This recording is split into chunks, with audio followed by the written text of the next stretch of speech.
Take two. Hey, everybody. Welcome to another episode of Friends Talking Nerdy. This is Tim Jousma, and with me this week I have Her Holiness the Reverend Tracy, as well as, coming back from a very long hiatus, Shelby Navone. How are you both this week? Still great like earlier. All right.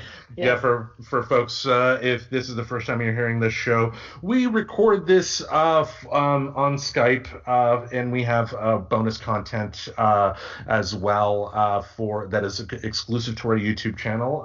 We want to kind of increase traffic to YouTube, so we want to give you a reason to go there. So we just wrapped up a nice conversation about a show that Shelby is watching. What's the name of the show, and where can we find us if the audio folks can be teased for the YouTube show? So the show is called The Untamed, and you can find it on Netflix. Perfect. Oh, that's such good news for me. She's like, I don't have to pirate. Yeah. All right. But okay, yeah. So like I said, you can hear us talk about that show on YouTube. If you go to our the show description on the audio show, you'll be able to go straight to YouTube and watch it from there. But we've had some sad news this week. David Prowse passed away. Are you both familiar with David Prowse? I am now. No, I'm not. I don't know. Shelby's like, I know the answer, but let's hear you say it first. No. David Prowse was a bodybuilder and stunt person, and in 1976 was cast in a movie in England you may have heard of by the name of Star Wars. Oh, that's right. Okay, Yes. Darth Vader's actor, right? Yeah. Okay. Yeah, it came up on my Google feed too, which is literally the only reason I know, because Google lets me know. Okay. Yeah, I think it was like on my YouTube or something like that. Yeah. Okay. Yeah, but sadly, he passed away. He was in his, I believe, 83 or something like that, and sadly passed away thanks to complications from coronavirus. So, yeah, there is that. But, he was the physical embodiment of Darth Vader, literally. I mean, he was the man in the suit. When you watched, the speech in Empire Strikes Back, after, Vader cuts off Luke's hand, that's David Prowse in the suit, looking all authoritative and everything like that. But one more thing about David Prowse, too, before I go into what I wanted to talk about this week, is that Dave was also hired to help weight training to an actor you may have heard of by the name of Christopher Reeve for Superman. So Superman was buffed up thanks to Darth Vader. But because of the passing, what I wanted to do is I wanted to what happens on a podcast when you're countdown. I'm going to do a countdown of my favorite Star Wars movies from least favorite to most favorite with some comments here and there why I chose them. And then I invite you to give your feedback as well. The movies are just the canon movies, episodes 1 through 9. It's not going to be anything like Rogue One or anything like that. But I will start off with number 9. Are you ready? I'm ready. Take it away, Tim. All right. Number 1 on our countdown. No, number 9. Number 9. This is the only film of the Star Wars movies that I just don't like. There are other ones that I have some problems with, but have some great elements. But this one is just god awful. It is the worst of the bunch. And that is Star Wars Episode 2, Attack of the Clones. Yes. Yes. Yeah. I mean, the love story, quote unquote, is probably what did it in for me more than anything. I mean, it's a love story written by someone who's never been in love before. Yeah. And the tired trope of the damsel in distress, knowing that she can change the bad guy and make him good by kissing him and hugging him and calling him George and all that stuff. Just everything about that movie, apart from John Williams' music and the Jedi fight at the end, that was fine. But just everything about that movie was garbage. What are your thoughts? Yeah, that romance was very problematic. It was very, very problematic. It like makes you cringe even just watching it. Like, what is she talking about? Why are they saying these things to each other? I'll say it like this: would never proclaim to know much about women, but I don't know many women that would. Yeah, I don't Not know touching many. it. Yeah, good one. I don't know many women um, that would hear a guy say, "I went to another town and killed everybody in that town," and think, he's awfully sweet. He's got a sense of humor. I mean, Yeah, I yeah. just, oh. Anyway, did you have any thoughts on Attack of the Clones, Tracy? Oh, no. See, this is where we get into the fun fact that I have seen almost none of these movies. So I will barely Oh. know what you're referencing. Shelby, thank God you were here for this one. So it's going to be mostly the Tim and Shelby show for your segment. But that's totally Right. fine. I can Tracy, actually like, take a yeah. back seat. No, I can take a back seat and learn shit. Like, I'm actually a very good student. So, but if I have seen it, I'll totally, like, still check with me. We'll see if I've seen any of them. Yeah, well, if you see any of them, don't see that one. But we will move on to number 8. Number 8 is episode 9, The Rise of Skywalker. Oh, really? You're putting this down at I 8. yeah, I did not like. I mean, there were elements I liked about it. I mean, for them, I walked out of the theater. I didn't feel as upset as I did as I walked out of the theater with Attack of the Clones. But little things. I mean, little things like the forced feeding of Palpatine with no hint whatsoever in episode 7 and 8 that there was some grand thing all along, which there wasn't. Obviously, it's just, oh, episode 8 was not taken kindly by people. Let's bring back Palpatine. Yay! Mm, You know, mm. and the big points of the film ended up being just pure, it's like member berries from South Park. It's like, remember when this happened in another film? Yay! Type of deal. Just awful. Just an awful, awful way to end these movies. Rise of Skywalker. What did you two think? Oh boy. I mean, I think that they were definitely they had a big challenge making it, be the last one to kind of close everything up. But I think it was a lot of conflicted emotions, definitely a lot of conflicted emotions and they were also dealing with Carrie Fisher's death and like how to deal with that. And there were some scenes that definitely just like did not make sense at all or logically. And you kind of had to do little jumping through hoops to kind of make sense of it. But I've just like, I think I always held on to try to hold on to like Ray. I was like Ray, but she's here and she's like the one. And so I'm just trying to kind of focus on that. But then, yeah, all the peripheral stuff sort of happening around all of that. I don't know. It felt very kind of noisy at times. Like maybe there was like things just it wasn't very smooth, but I don't know. A lot of people hated it, and I remember leaving out of the theater. Yeah, because we were seeing things in theaters at that time, and just thinking like, I think that might have been one of the last movies I saw in theaters. Thinking like that I liked it, but it was bittersweet. I think. Yeah, I definitely felt like, oh, I don't know. I'm not sure about this. Conflicted. Yeah, I mean, it was weird. I mean, like I said, walking out of the theater, I had a good time. I didn't walk out upset or anything, and it wasn't like I like walked out halfway through. But it's Mm. just the movie overall. It's like was like my reaction to Aquaman. I mean, Aquaman was enjoyable Mm. watching it, but they did a good job of really distracting you at how bad that film really was. And it's kind of the same way here with Rise of Skywalker, because it's like I get the impression that episode 7 was the start of a story. Episode 8, the director of that one, Ryan Johnson, decided, hey, I don't like that story. I'm going to do something completely different. And then episode 9, they just had no idea how to wrap everything up. So they just, Yeah. they just did some bad things to nostalgia. you know? Did you Mm. happen to see that one, Tracy? Oh, absolutely not. See, this is great because now I know that there are 9 of them, and I believe up until like I maybe have seen 3, and The Mandalorian is really awesome. So that's my star. That's the world that I know. Well, And okay. Oh, you're I missing can make out. well. I mean, I what was great is when I finally did watch like whatever the first three that were made. And I know it's a trick. It's not episode 1, 2, and 3. They started somewhere different, and it's always fucked me up. So 4, 5, and 6 I've seen. And then so I saw those, and then the dude I was with at the time just said like, well, don't bother seeing the others. So I'm like, oh, okay. And then I just never questioned that shit. And then it basically like I never got around to seeing any of the new stuff. And I'm sure like New Hope, is that in this? No, that's not in this lineup, is it? This is It New is. Hope is totally, it is. Okay. I knew it was Because like episode 4, yeah. I saw the trailer to that. And that's all I remember. But whenever he brings that up, I guess I'll talk briefly about that. There's like one reason where I was like, really?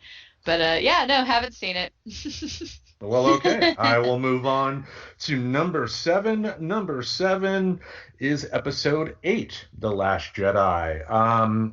There were some elements of the film that I did enjoy, but too much. Too much. The film felt like Rian Johnson was just, when he was writing it, was thinking the audience expects I'm going to do this, I'm going to do this, and just was constantly trying something different. I mean, there was some good ideas on the film and some great acting, like Kelly Marie Tran, I believe is her name, who did Rose Tico, was definitely a standout, and she should have been used a lot more than not at all, like she was in episode 9. And that's another thing. If you haven't watched the Lego Star Wars Holiday Special on Disney Plus, is a must watch. You gotta watch that. But Okay. but The Last Jedi, it, more than anything, it felt small. I mean, The Force Awakens, watching that in theater, watching the trailers and whatnot, it felt expansive again, because the prequel trilogy, being that it was filmed all digitally inside of a studio, it felt cramped, even though the computers made you think you were outside and whatnot. But this felt like kind of like a return to the smallness. It felt like that everything was being filmed and on a studio, and just a lot of conflicting stuff. And then Benicio del Toro did not need to be in that film. There was just no reason and it was a waste of a good actor. But Last Jedi, if you've seen it, what are your thoughts? I have seen that. So is Last Jedi the one where, spoiler alert, Han Solo dies? No, that was episode 7 of Force Awakens. The one before that. Okay, the one before that. Okay. I have something to say about that when that one comes up, but yes, because there's like a specific memory I have attached to that from that. But no, I get what you're saying, the kind of like the difference between maybe like the filming locations in the world and like how much CG they're putting into it and how they're producing it definitely felt different between the previous movie and that one for sure. Yeah. All right. And you haven't seen it, so I'll just move on. I haven't seen it. Just move right along there. Just keep going. Okay. Number 6 on the countdown is Star Wars Episode 1, The Phantom Menace. Ah, yes. This is the beginning of Star Wars for a lot of folks. The one with the red guy? Mm-hmm. Was this the one red with the guy, red Darth guy? Maul. I mean, he was red, so if that's the red guy you're referring to, then yes. Yes. At least I'm getting familiar. I've got familiarity. He's like, I know a thing. I know a single thing about this one movie. Guys, let me have this. Yeah. His visuals were so iconic. Like, I feel like you saw his imagery and like costumes and people wanting to dress up like him and that double lightsaber. People were like obsessed with Darth Maul when that came out. Oh, without a doubt. I mean, the movie is definitely flawed. Overall, I think that most people can accept that, but the movie can't be that bad when you do have that. It sends chills up my spine every time I watch it now. Where the doors in the hangar bay open and then dun, dun, dun, dun, the Duel of the Fates music hits and then everything hits the fan. Even though that is the start of Lucas at the time had it started with Return to the Jedi when he was writing that, but made it worse with having too much stuff going on at the end of the story that just made it really hard to really focus on what was really going on, because you're going from like the Jedi fight to Jar Jar Binks being stupid to Padme doing whatever she was doing in that movie, and so it's not perfect, but for what it was, for the reintroduction to the Star Wars world, I think it was good. That's why I can't be too harsh with this film, because, for a new generation, that this is their Star Wars. So, what did you think about the Phantom Menace? Yeah, I definitely liked it. I remember that there wasn't any. I remember so the following two that were after that, I remember being completely lost on like the politics and everything that was going on. I was like, these literally don't make sense. Like, am I stupid? And do I just not understand movies? Like, like I'm not the best all the time when it comes to like puzzles in TV shows. Like, you can ask my family, like we watch murder mysteries, they'll like guess that stuff immediately, and I'm like, what? Like all the way until the end, and I'm watching this like the Untamed with my sister, and she's guessing this stuff left and right. She's like, "Oh, so he did this and he summoned this and he did that." I'm like, "You are so smart." It took me watching that episode 3 times to know what was going on, or having to go online and like look it up to see what was happening. But I felt like with this one, with the first one, I didn't have to do that. So even though it was like, there was Star Wars can get a little like jargony and political and stuff, and like yeah, a lot of the ones that came after that were like that. I don't remember this being that way. I remember understanding it and liking oh, what's his name? Who played Ewan McGregor. Like Yeah, Ewan McGregor. Obi-Wan, yeah. So I was like obsessed with Ewan McGregor because I loved Moulin Rouge, and I Mm, loved him as Christian. Like obsessed with that movie. that So was seeing great. him, yes, yeah, like Star Wars, all that stuff, like him there, I was just like, yeah, this is good. This is good. I, My whole family likes this, and I like it, so I enjoyed yeah. it. I mean, before the Phantom Menace, I was only aware of him from the movie Train Spotting, and Oh yeah, yeah. and I just think of that scene of the guy waking up in the woman's house. I guess he had spent the night with her, whatever, and he shit the bed, and he was trying to take the sheets, but the woman was like, "No, they're my sheets. I'll clean them." And then they rip the sheets off, and then crap flies everywhere. Oh But my goodness, I have very different memories than you do of him. Well, that's add that yeah. to the movie list I won't watch. Like, I'm cool with Y- passing on that. Yeah, yeah, yeah. You should just go, yeah, go watch Moulin Rouge if you haven't seen that and see him there. Oh, I've seen Yeah. it. I love Moulin Rouge. I Oh, so like good. musicals. I love musicals. So They're okay. You haven't seen the Phantom Menace. You have not seen the Phantom Menace. So I will go nope, on. haven't. All right. Cool song, cool costume. All right. We are up to number 5. That brings us to Star Wars Episode 4, A New Hope, the very first Star Wars movie. Oh, Yes, and I remember watching this as a kid. Like I think it was like the ABC Saturday Night Movie or something like that. So you'd watch it with cartoons. Going to my cousin's house, my cousin had some Star Wars action figures in the '80s with the Darth Vader head case. It's like a case with Darth Vader's head, but you open it up and that's where you put your figures.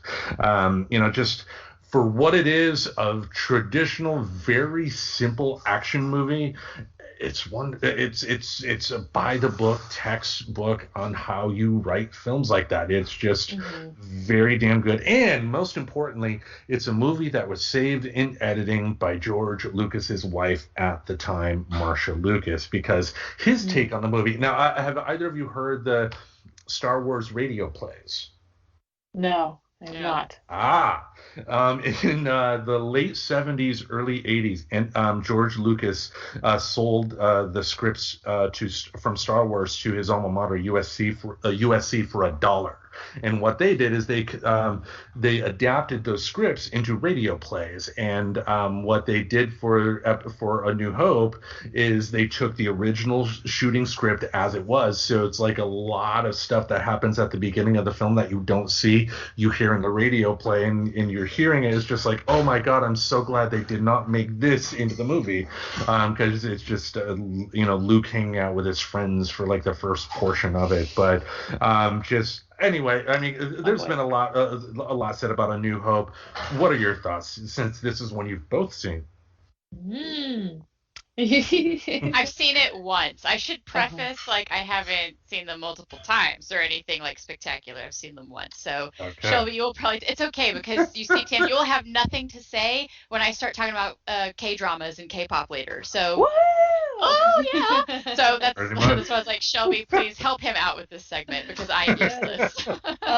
Yeah, I mean obviously I watched them when I was a kid with my parents too. They were all like I come from a nerd family, and so they saw those when they came out, so we watched them. And I remember really liking them as a kid, and then I went to rewatch A New Hope.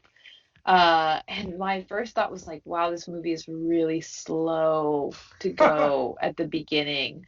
I remember being kind of bored, honestly. I was like, this is really like taking a long time to get the gears going. Um, that was my original thought. I don't know, for me, like those movies, I don't even know if I finished rewatching it when I tried to rewatch it again as an adult. I honestly, I think I had a hard time. That was a long time ago though, so it's been like probably 10 years since I've like tried to watch it again.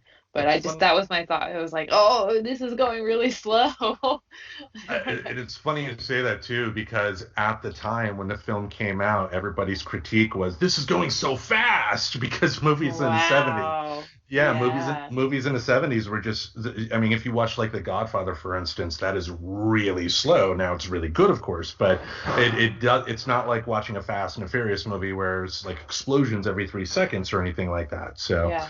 Yeah. but all right, I will go on to the next one on the list. That is number 4 here. We are up to Star Wars Episode 6, Return of the Jedi.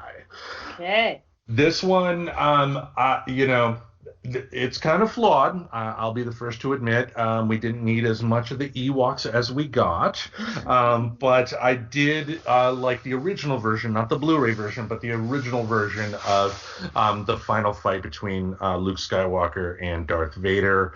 The Blu-ray version has a part where Vader turns to the Emperor before he throws him down the shaft and says no, which you don't need to say that because the original didn't have him saying a word, just picking up the Emperor and then throwing him down the shaft, and that said everything that needed to be said right there. But just so much emotion at the end, and then the part where Vader asked Luke to take off his mask, and then Luke saying, "Well, I got to save you," and then you already have that type of deal. Just so emotional. And then Yeah.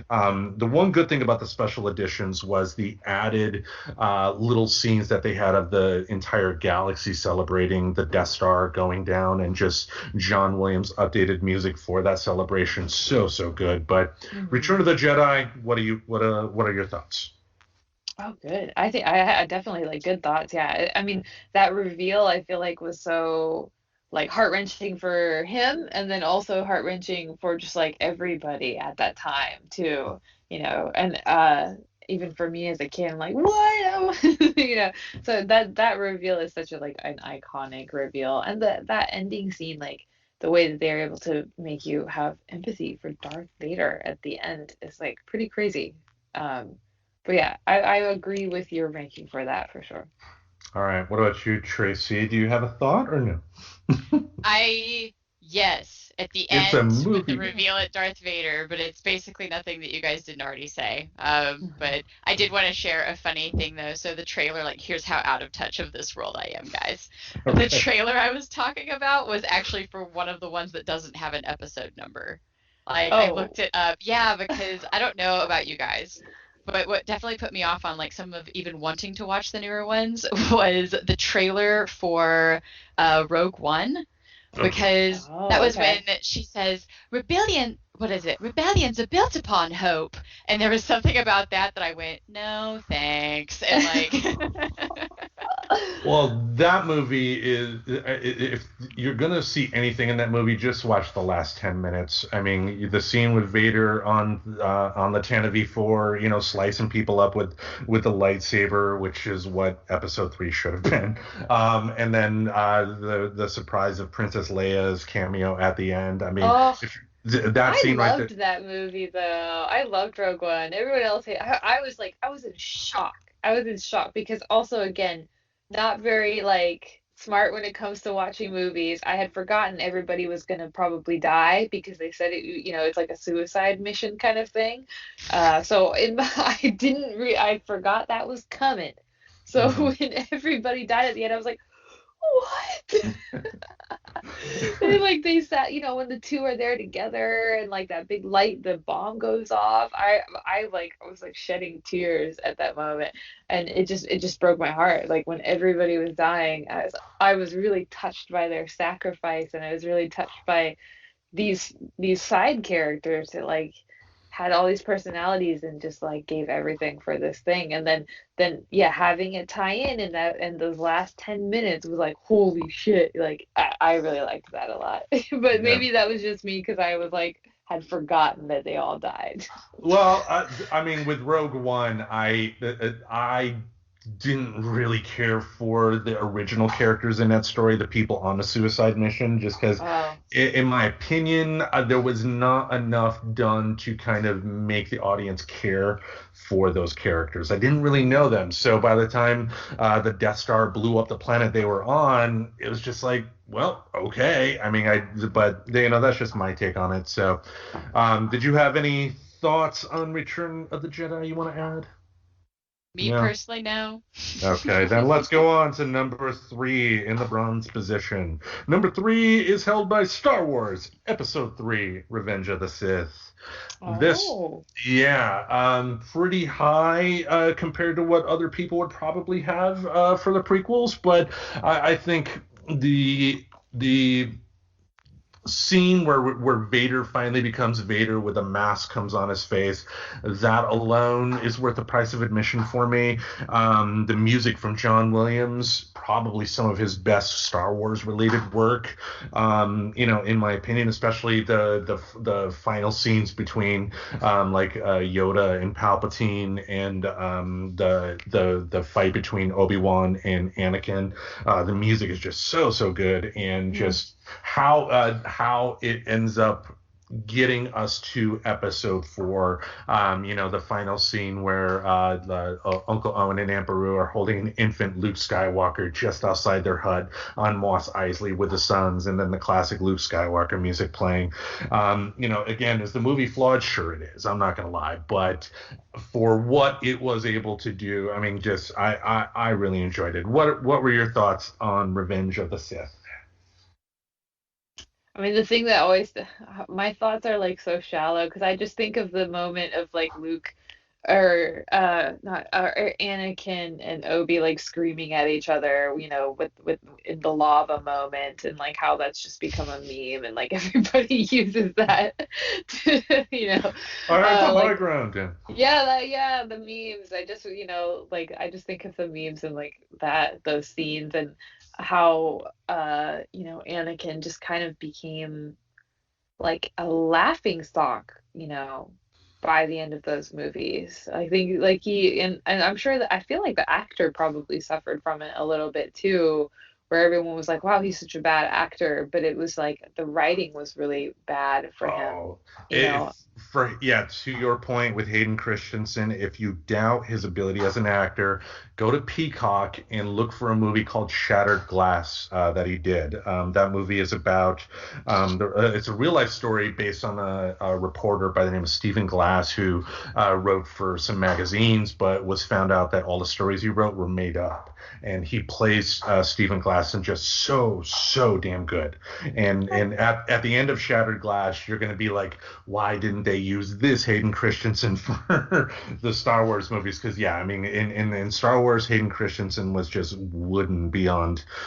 He had some glimpses of being able to actually be able to act, but just overall, it was not good. But Yeah. all right, do you have any thoughts on Revenge of the Sith, Tracy? Oh, none. Absolutely none.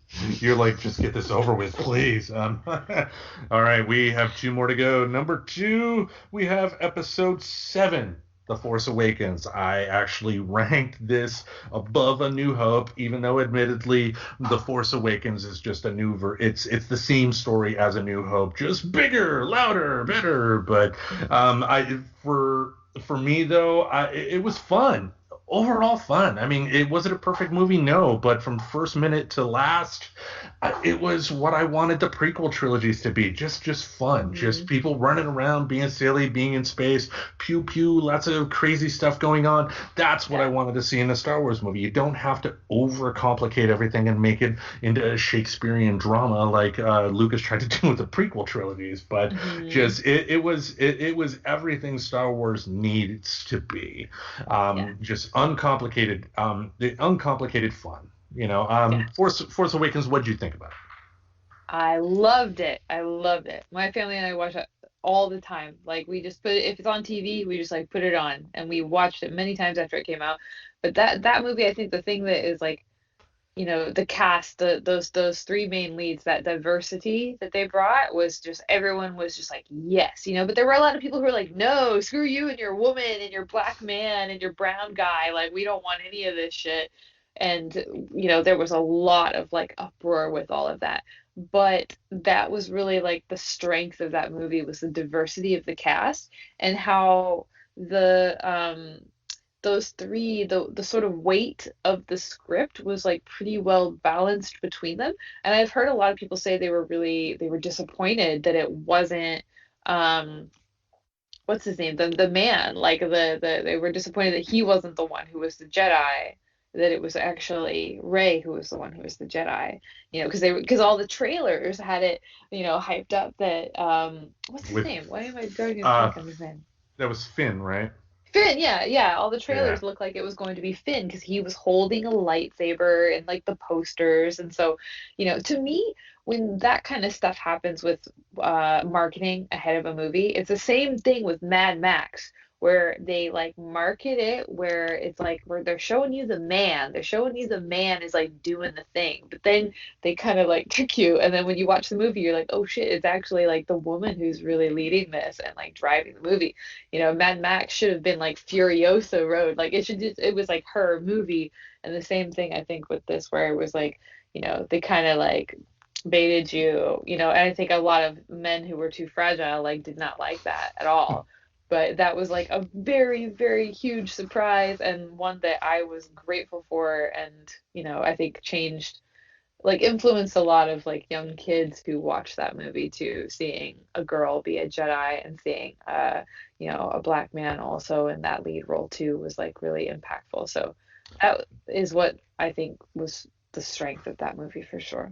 Yeah, and to your point, I mentioned it earlier, but the Lego Star Wars Holiday Special actually touches upon that. The whole premise of it is that Rey is teaching Finn how to be a Jedi, and she's having trouble doing that. So I mean that goes through the adventures of that particular story. But Cute. it's not over for Finn. I think if John Boyega, if that's how you pronounce his name, if he does come back to the series, I think we would definitely see him cool. as more of a Jedi. Yeah. Yeah, that'd be great. Yeah, Yep. more the merrier.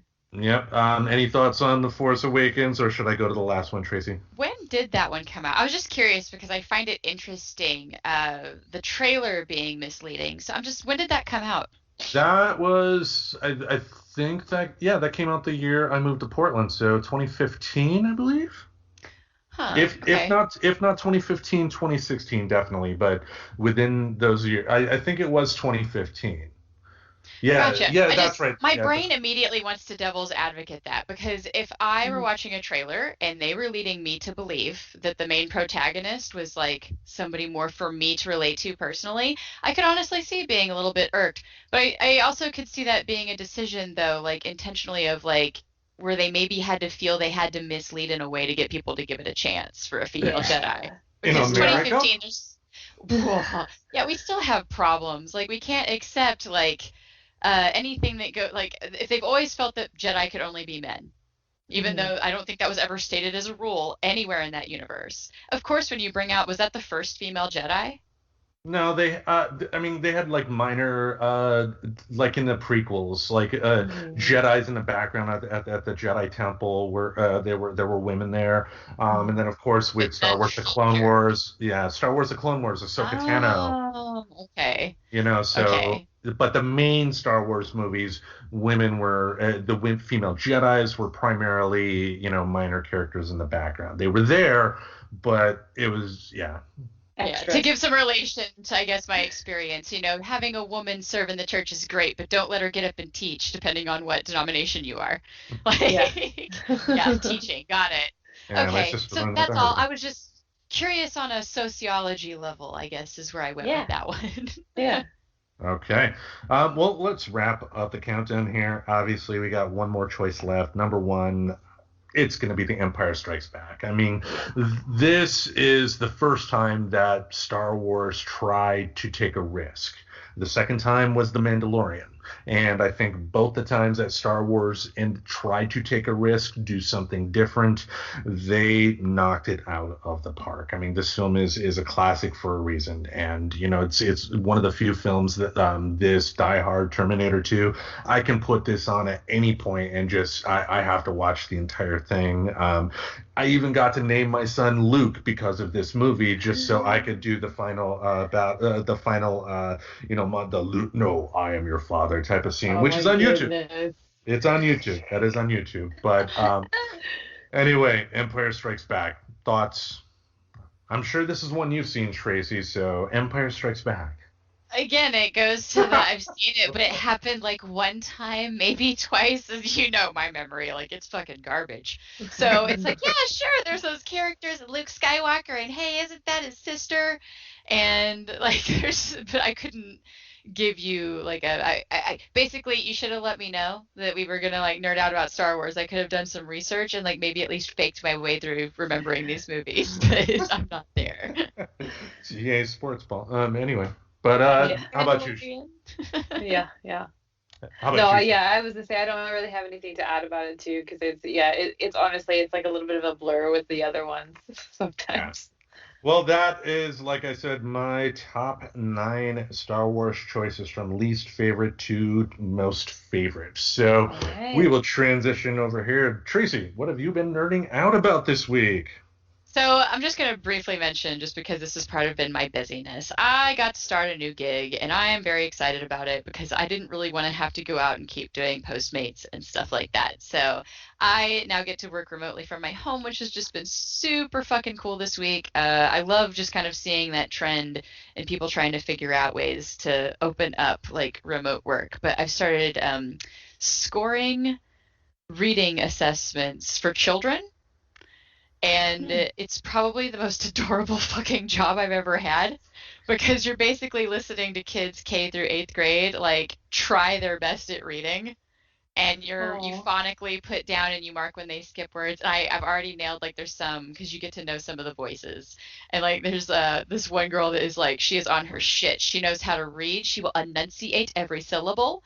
And then there's this other kid that like every time she sees the word train, she has to slide choo choo in front of it, and it just cracks me up. So I am like loving my new remote job. So I've been getting into that and just kind of nerding out a bit, because I've been excited about wanting to find something like this. But with us doing a K-pop album and forcing Tim out of his comfort yet again, yes, I wanted to go back in time on myself and talk a little bit about how I was introduced to K-pop a long time ago, and actually how I accidentally did my own media psychological effect experiment on myself, and I did not realize what I was doing yet, but we'll get into that. Whoa, so, okay. Basically, so just real quick, because I think you introduced the K-pop album, right? Yes. Yes. So how did you get into K-pop before I go off on my crap? So my sister was into K-pop back when we were in high school, and so over 10 years ago, like back in like 2007, we were listening to like Big Bang and like a couple of these other K-pop groups that were pretty famous, even in the US at that time. But then like things just kind of, I never pursued it any deeper than that. My best friend is actually the one who like really converted me and like really got me into it. And so she has been into BTS pretty much since they debuted in 2013. And she and I have been friends since like 2011. So for our entire friendship, I watched her like falling in love with them. And, she was pretty much consistently trying to get me into them for years and years and years, but I just kind of kept resisting it. And I felt like, I didn't really understand where she was coming from. I was like, why do you like these boys? I don't really get it. Like, they're so young, and like, I don't, like, but I was into like NSYNC and Backstreet Boys and pop music and stuff when I was younger. So it wasn't like, that kind of like boy band thing was like foreign to me, but I wasn't having it at that time. And then like a couple of years ago, actually, what really got it for me was like I moved in with her for a few months, and so she was just constantly listening to BTS all the time, and like having stuff on the TV. And so, it was just kind of always in the background. So slowly it just started like, seeping into me, and we'd be in the car and listening to it, and so it just kind of like became that thing. And then the really like kicker was when I moved abroad and I was alone and I was really missing her. So I was like listening to K-pop music, and I was watching all the BTS music videos, and I sort of like self converted to, like did it to myself basically. Yes. Is this how cults start? Funny. Is this how cults start? Yeah, I don't know. Mine felt like a very slow burn over time that was just kind of like a long time coming, and a lot of like me, like the right timing, I think, for it was like really important for me Yeah. to like really dive into it. Yeah. But I think basically you just described experiencing your own media psychological effect. Yeah, So okay. that's what's interesting, because that's what I was going to nerd out a little bit about. Was Oh, I did cool. this with K-pop and a lot of Korean culture. And what had happened is I was going through, I had gotten engaged and it did not work out. We had a very big fight, and I wound up living on my friend's couch for about 3 months. My friend was huge into K-pop, K-drama, K everything. And, it was her TV. It was like it was a studio, like half of a studio apartment somehow. Like, it was so tiny. We basically lived together in a room, and I slept on the couch and she just had her bed over there. So small space. And yeah, she was really big into Coffee Prince. Have you Okay. seen that one? No. Oh, I highly recommend, because it Okay. actually goes into some of what you were talking about it Uh-huh. does kind of deal with struggling feelings, because there's a whole coffee culture in Korea. It kind of almost goes to the same with like Italy and stuff, where they Hmm. take it very seriously, and you can actually go to like barista-ing schools. So Hmm. Coffee Prince is about this coffee shop, and this girl really wanted to work at the coffee shop, but this girl was like always kind of confused. She was boyish, and they called her like boy, and she looked like a young boy. So she decided to pretend she was a boy so that she could work at the place called Coffee Prince. And then she is just dressed up as a dude. Like, she's not transgender or anything. It's legit Hmm. for a job. But a guy that works there finds that he is becoming attracted to this coworker that he thinks is another boy. So it kind of starts to touch on a little bit of that. It's a really good show, though. I highly suggest like checking that one especially out for you. Okay. Yes. So we were watching a lot of that. She also introduced me to Shiny. Yeah. Okay. Yep. Um, I know who they are. Yep, and I loved Sherlock, especially the music video for Sherlock. And Hmm. I don't know, we wound up watching a lot of YouTube stuff and things like that. And then there was Love Song by Rain that she showed Yes. me. Oh yeah, that is a very hot music video. And Yes. so basically, I'm this is what I'm being exposed to for about 3 months. And it was really interesting, because I went from kind of never really noticing like Korean people around or feeling Yeah. necessarily attracted to Korean men, but Yeah. suddenly I was really attracted to Koreans, like in general. Like, Yeah. I, Yeah. I Yeah. suddenly just kind of, I don't know what it was about it, but yeah, it was really interesting to me just to kind of go through it that way Hmm. and accidentally do my own media psychological effect experiment on myself, where you just, because we didn't watch anything else. This was literally Yeah. all I was watching. It was all I was listening to at the time. Hmm. And it's just funny how much that can like change how your brain works. And it really brought me into enjoying it, and even like learning some of the cool cultural stuff. Like, there are YouTube channels that just go over K-pop videos, and talk about like, hey, like notice they say these words in English, or notice like in the Shiny music video, the Sherlock, where it's like the newspapers in English, and they'll actually kind of make fun every now and then, like sometimes of like the bad English stuff that happens, like where they don't quite Yes. translate things right. But yeah, and there's just this whole other culture that I got exposed to, and then like a culture based on an obsession with that culture, being like the intermixing of it, and it was just completely fascinating and eye-opening to me. So Yeah, totally. I'm pretty much right there with you on that. Like that, it was something that like as soon as I don't know, I felt like there was definitely a moment. There was like a moment where, the switch went on where it was just like I'm here now. I'm in this now. Like I was watching the music videos, and I remember seeing it was like a BTS music video that started out with one of the guys was like in this dingy room, and he's like sitting there in these shadows, and he's like rubbing his shirt, and his shirt's got blood all over it, and then he lifts his hands up and there's like blood in his hands, and he's calling someone on the phone, he's crying, and I was like, what the fuck is this? Like this is not like what I expected from a K-pop group at all. This like highly dramatic and emotional cinematic thing. I felt like I was watching a movie, and I'm all about like drama and emotion and like over the top stuff. So when I saw this, I was just like, how did he get there? What's going on? Why is he covered in blood? And like I had all these questions. yeah. And so it just led to me just like watching all their music videos and realizing that they had built a Mhm. cinematic universe into their music videos.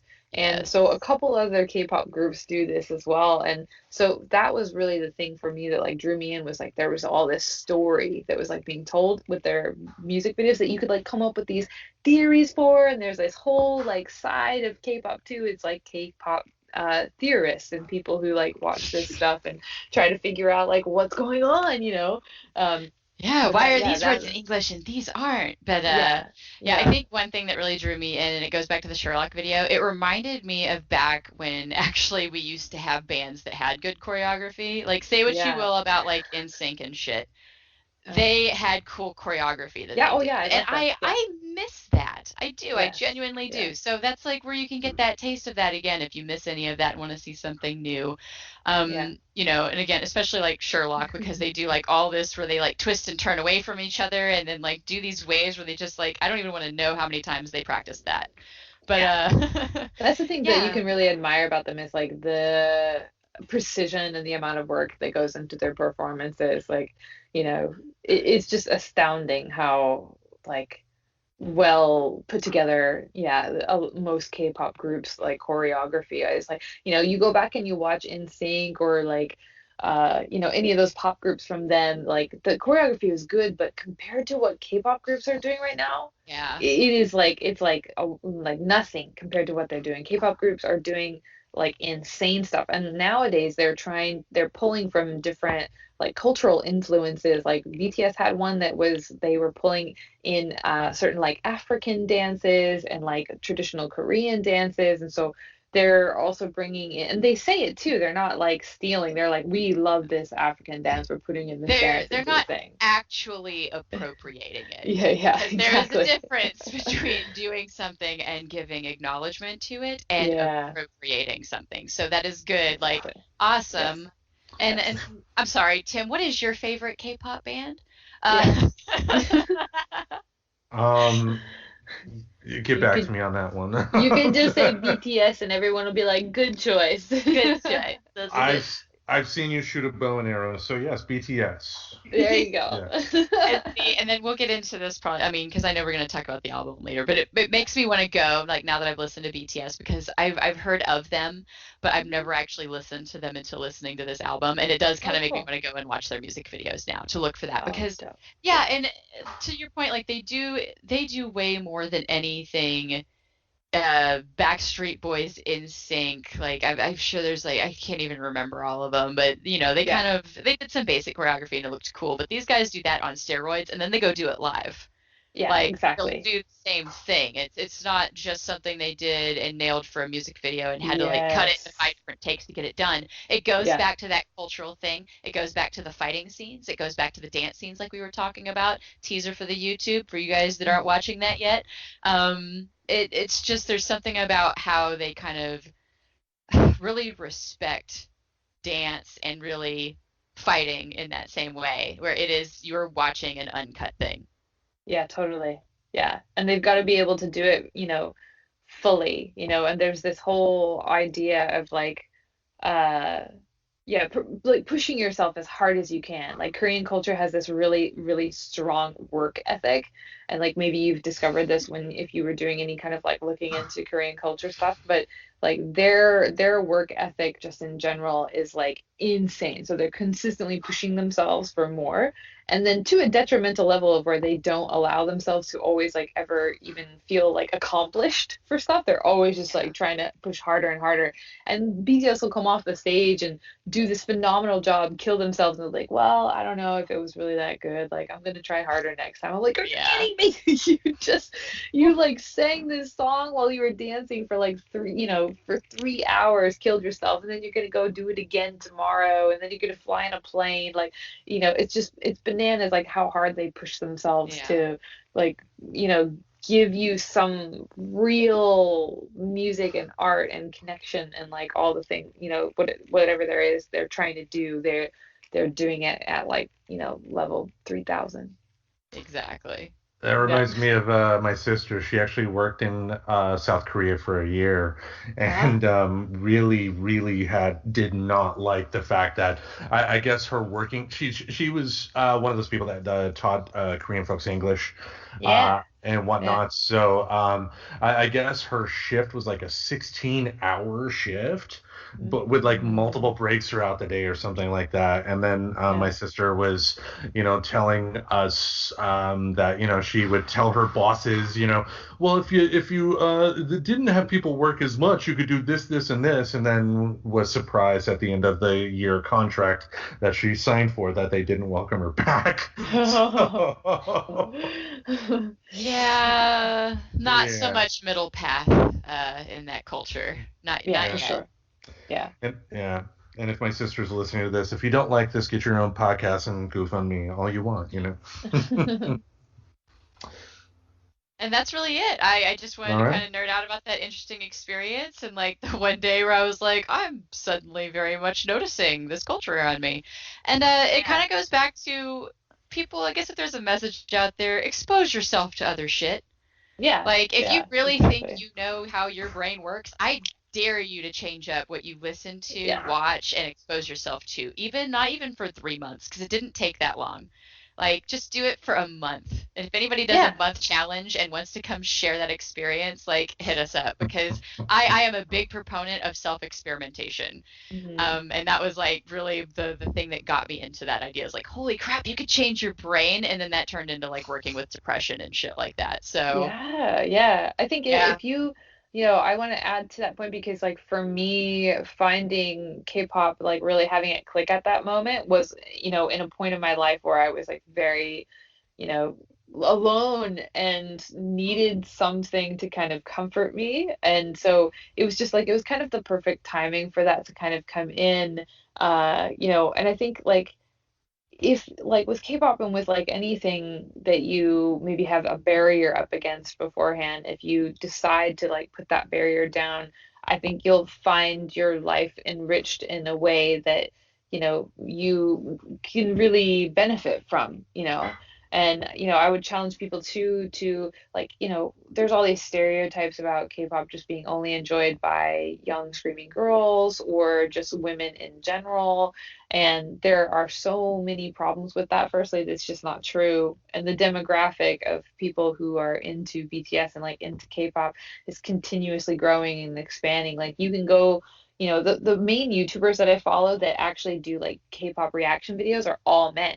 It's all guys, it's black guys, Hispanic guys, like white guys, everybody. It's like a bunch of men, and there are people who are fans of these groups that are like in their 80s and 90s. And so, that to me shows that like if you just like let yourself try to enjoy something, you'll probably find something about it that you like. Maybe you won't, maybe you don't like the music, but K-pop as a genre, I think even that word is going to start to fade away because the types of music that are coming out of Korea, it's not all the same kind of music, but we Yeah. call it all K-pop just because it's popular music coming out of Korea.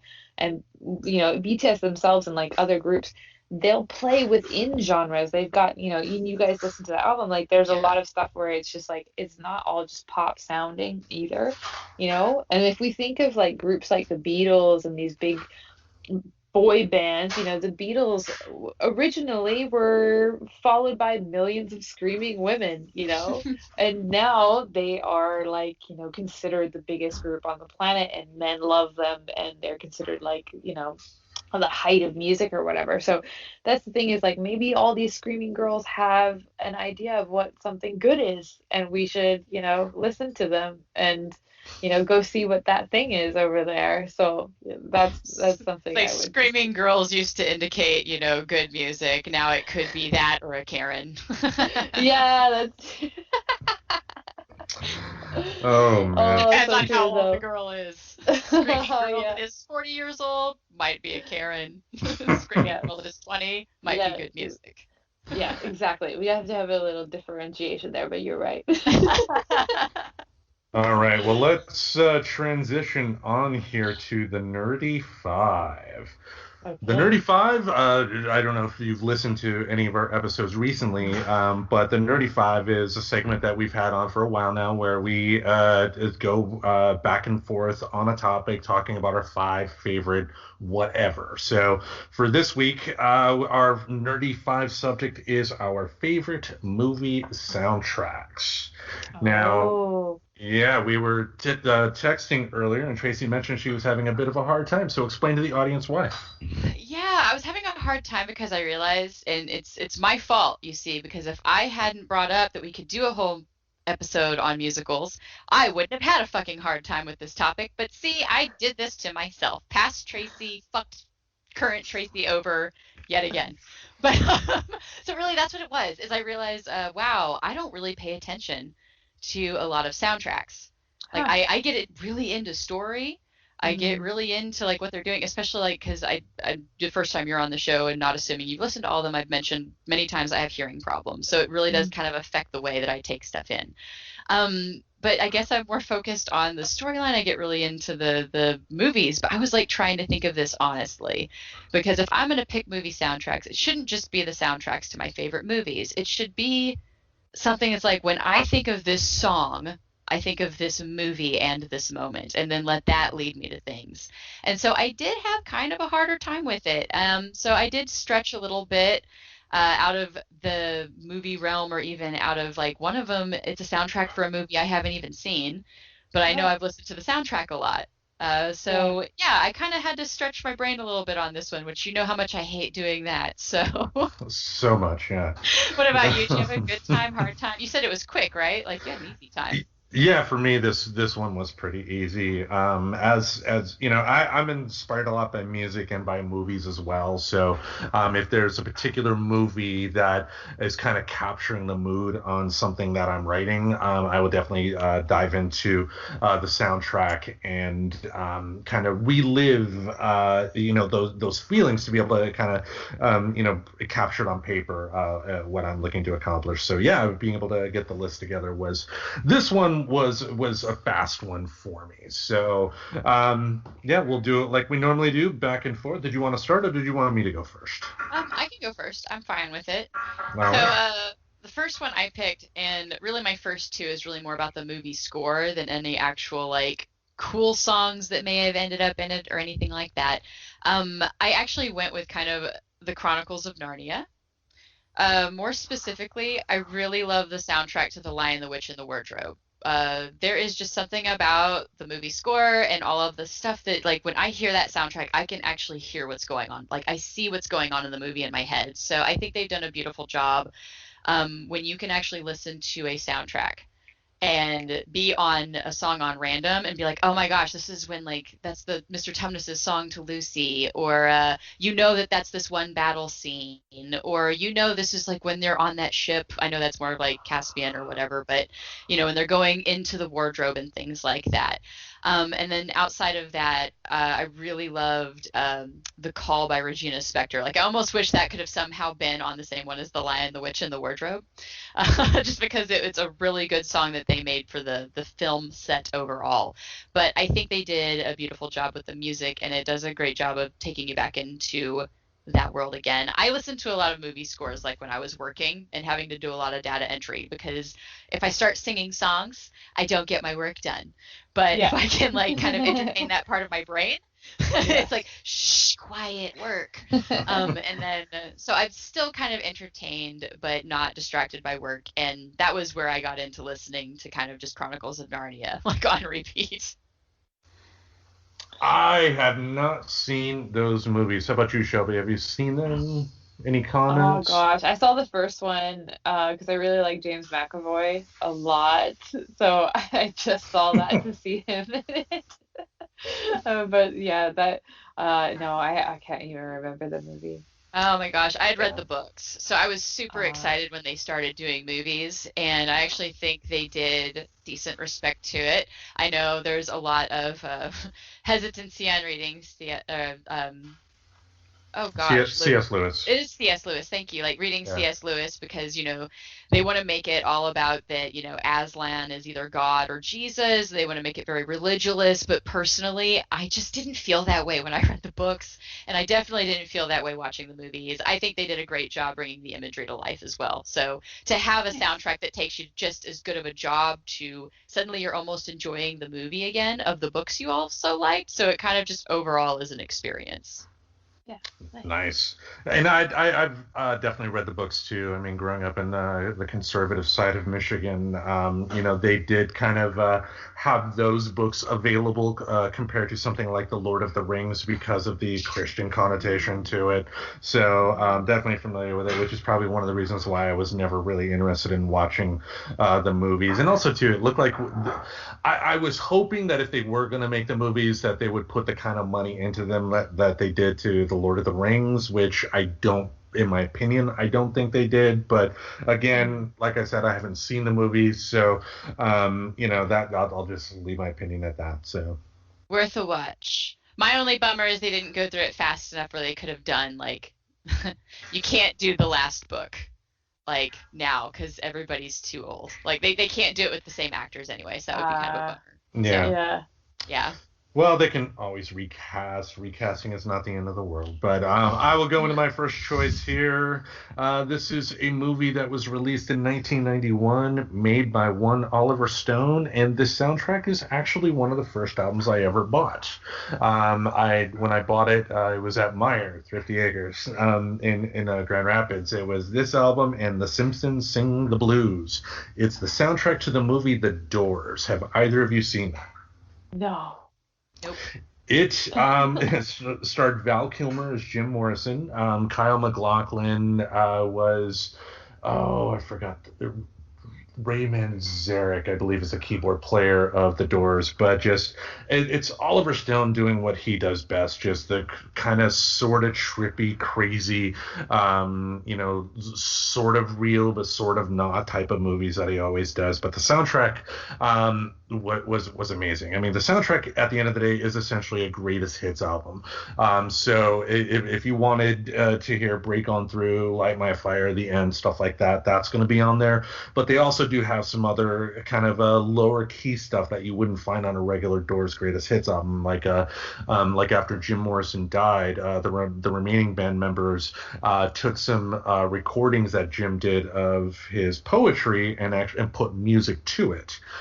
So there were a couple of those tracks on there, and this album was actually my introduction to Lou Reed and the Velvet Underground, because they had the song Heroin from the Velvet Underground on there. And when you're a middle schooler in conservative Grand Rapids, Michigan, listening to Heroin from the Velvet Underground, I mean, that really blew my mind, because it was around that same era that Marky Mark and the Funky Bunch, before Mark Wahlberg became the serious actor guy that he is today. They had his second hit was a song called Wild Side, which took a lot of samples from the Lou Reed song Walk on the Wild Side, and just I'm glad I was able to hear a proper Lou Reed song and not the Marky Mark version. But just overall, one hell of a good soundtrack. It's not in print anymore, so if you did want to hear it, you'd have to find like a playlist on like a Spotify or Apple Music or something like that. But it really, like I mentioned, it's one of the first albums I ever bought, and it really did kind of plant the seeds for my musical taste. So, what's your next choice? My next one, and this is the one that I think it's funny because I've never seen the movie, but I know I've listened to this soundtrack on repeat because I really like the driving music. But Requiem for a Dream. Yeah. Have you seen it? Yes. No. Okay, let's play a game. Tell me what it's about. I'm dying to know. Oh my gosh. I couldn't even tell you. I was in high school and I was just it just threw my mind. I was like, I don't understand what's going on here. There's like drugs involved and weird things, and I don't know what's happening. Yeah, but there's this one song on there, and this went back to again, a lot of the way that I discovered music was Spotify when I was doing like medical billing and shit, and just all data entry. And there was this song that would keep coming on, and I just like loved it. It's like dun dun dun dun dun dun dun dun dun. Yes, and there's that fucking song. Yeah, and it's so driving. I'm like, fuck yeah, I'm gonna get all these tickets coded, Yes. So that turned into, I just like started looking at that, and it's one of those soundtracks, like it's definitely like more all based off of a similar score. Like it's not that you're getting a lot of variety of music that takes you through scenes and a journey. It's like they're almost all the same. Like that's the whole thing of it being based off of a score, is that it would be all kind of similar to the main score. So I don't know, they managed to like make a soundtrack where all the songs sounded almost the same, but I enjoyed it in a way because I just used it to knock some shit out and get a lot of stuff done. So I have to give credit to albums that have helped me get through the most mundane jobs of my life, and this is probably the one actual soundtrack I've listened to over and over that's not like a musical, like the most. And I've never seen the damn movie, and I still think that's funny. I have not seen that one either. I don't even know who directed it or who starred in it. No clue. Oh, I can't remember. Well, I'll go on. There is this magic thing up on my phone where I could ask a question and then learn these things. Yeah, who starred in Requiem for a Dream? Rob Schneider is a stapler. No. Well, while one of you are looking up that information, I would go on with the next choice here. Jared Leto. Jared Leto. That's what I was like. It's Jared Leto from fucking 30 Seconds to Mars. I knew I could see the bright blue eyes, and I was like, whose eyes are those? Yes, it's Jared Leto's eyes. Yes, yeah. Jared Leto and Jennifer Connelly are like two of the main actors in that movie. Well, Jennifer Connelly's good. I should watch it for fun one day. Oh, you should. Just be ready. I just remember being slightly traumatized by it, but just be ready for that. Can't be any worse than my life. You're like, wow, this makes my life look like a walk in the park. Here we go. Well, speaking of traumatizing, my next choice here is a little movie you may have heard of called Pulp Fiction. This soundtrack was amazing back in the day. I mean, it's for a soundtrack.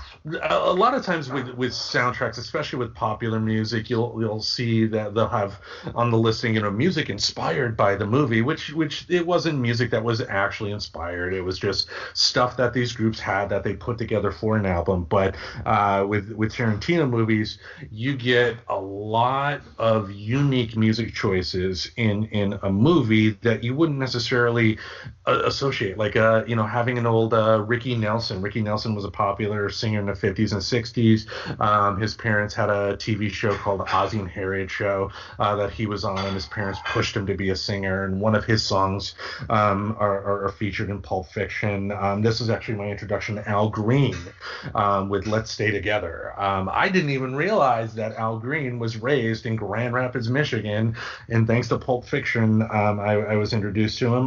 The Statler Brothers with Flowers on the Wall. This in '94, this was probably one of the few country songs that I would intentionally tell people that I would listen to. But we have other songs like "Son of a Preacher Man" from Dusty Springfield. The clips from the movie itself that they use on the soundtrack are great. But this is a perfect soundtrack in a lot of ways, because it kind of encapsulates everything good about that movie, and it lets you celebrate the music in that movie as well. Just top first track to last, it's one hell of a great soundtrack. Any thoughts on Pulp Fiction from anybody? I mean, I've seen it. I know Bueller. I've seen it. Movie. Oh yeah, good movie. Yeah, definitely a good movie. I like Uma Thurman a lot, so I like watching her in that. She was amazing. And it was actually that movie that when she was talking about the TV show that she did, it was that dialogue in the script that caused her and Quentin Tarantino to come up with a movie called Kill Bill. So the more you know. But let's move on to your next choice, Tracy. What is your number 3? My number 3 is not actually a movie. I decided to break the rules like the rebel that I am. What? And I actually wanted to give a shout out to like the show Scrubs. Not for the first time. Not for the first time, but this is I love that specifically because of their music choices, because I never really noticed how good of a job they did until I watched it on Netflix, because I used to own all of the series. Like, I had bought them as they came out. And during a move or something, I lost them. I don't have them anymore, basically. And so I was watching them on Netflix, and there was this one moment, and it's one of the times that, like, Elliot and JD have, like, a passionate, mashing of their faces together. But she's, like, in the bathroom, like, brushing her teeth or whatever. And he, like, gets up from the couch and, like, walks in and, like, kisses her and stuff like that. And there was just something that felt so off about it, like the music. I was like, no, this isn't the right song. Oh my God, this is terrible. And it was because, I guess, Netflix, because of whatever contract, copyright, blah, blah bullshit, they had to change some of the songs in Scrubs.